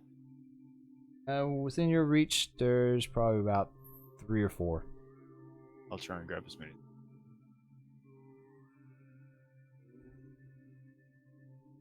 Okay. Still climbing along. Yep. My, you can- my dog. Can I collect the gland, or did Allison take the only glands? It's 2. Yeah. You can get some too. It actually has a couple of different glands, both of them. I'm gonna collect one. Can I collect one from each? I think Allison took 2 from one, and Okay. then you can get off the other one if you want. Yeah. So I've got 3 fruits, you said? Yeah, 3 fruit. Okay, I'll bring him back down to Corbin.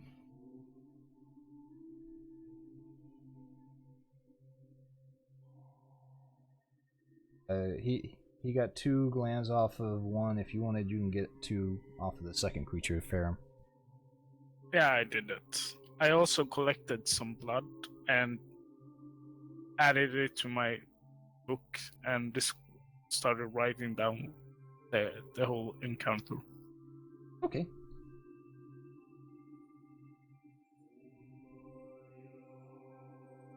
Alright, so with that, I think this is where we're going to end it for the day.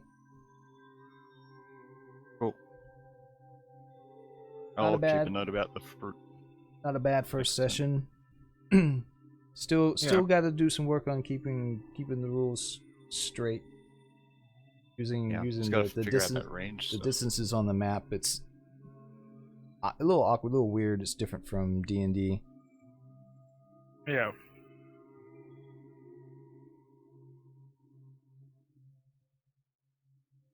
So yep, I think that's going to be it for today. I want to see what those fruit are real quick. Okay, yeah, the fruit. It's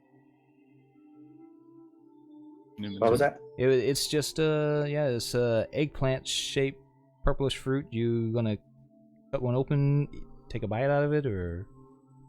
I'm gonna inspect it. I was gonna use Numenera on it, and I think Kata was gonna assist me. Okay, yeah. This is going to So- be a 6. You've never seen any of this. It was 5 for It me. was 5 for him. Oh, I mean, yeah, 5. Never seen it. Anything like this before. I get 1 asset on it. Yeah, because of me. Yep. Okay, and I'll Is use. it mechanical? It's actually not mechanical. The tree is synthetic, but this looks more like actual fruit. I guess I'll use an effort on it too. Do I just put effort in the roll? Right. Right. Yeah, roll effort. Just 1. Maybe it's an egg. And it's an intellect. Yes, intellect. Damn, I rolled shitty. Yeah, you got no idea what it is, but it does look like it's Oh an no, it's edible supposed fruit. to be Numenera, wasn't it? Yeah, so what's that row? There, that was a success. So it seems like it's an edible fruit. You're not sure how or what this supposedly tree original purpose was doing, but it's now creating food. Hmm. It doesn't this look is like what the it villagers doesn't do. look like it would be poisonous or anything. It looks like you could have a nice little snack off of this. Yeah, I'll eat some. Sure. I have one of them stuck to my hand. I walk up to Corbin and ask, Corbin, do you want to trade the eggplant for this gland? I just present him with the thing in my hand. Are you, Here, have one. I cannot eat this. okay, thank you. I give the gland to you. I don't take it. Okay. I take it from you, so I'll hold on to that.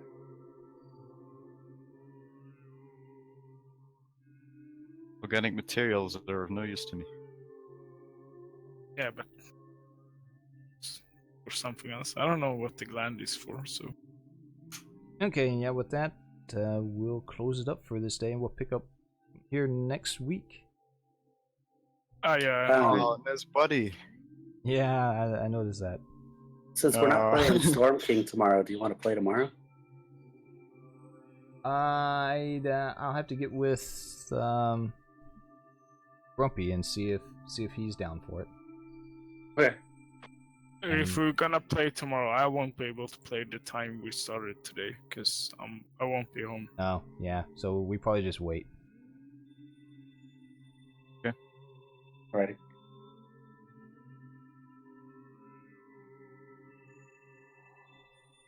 Yeah,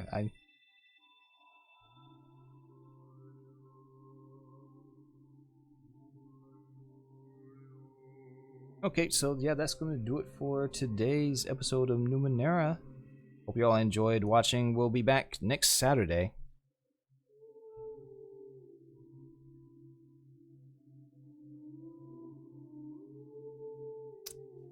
So yeah, we may be down one person next week. We'll see whether or not we're doing it or not. I'll have to get with the guys. But yeah, I hope you all enjoyed watching some of this Numenera. This first episode is the second time I've ran a campaign. Still working out the kinks. Y'all have a great day and thanks for watching.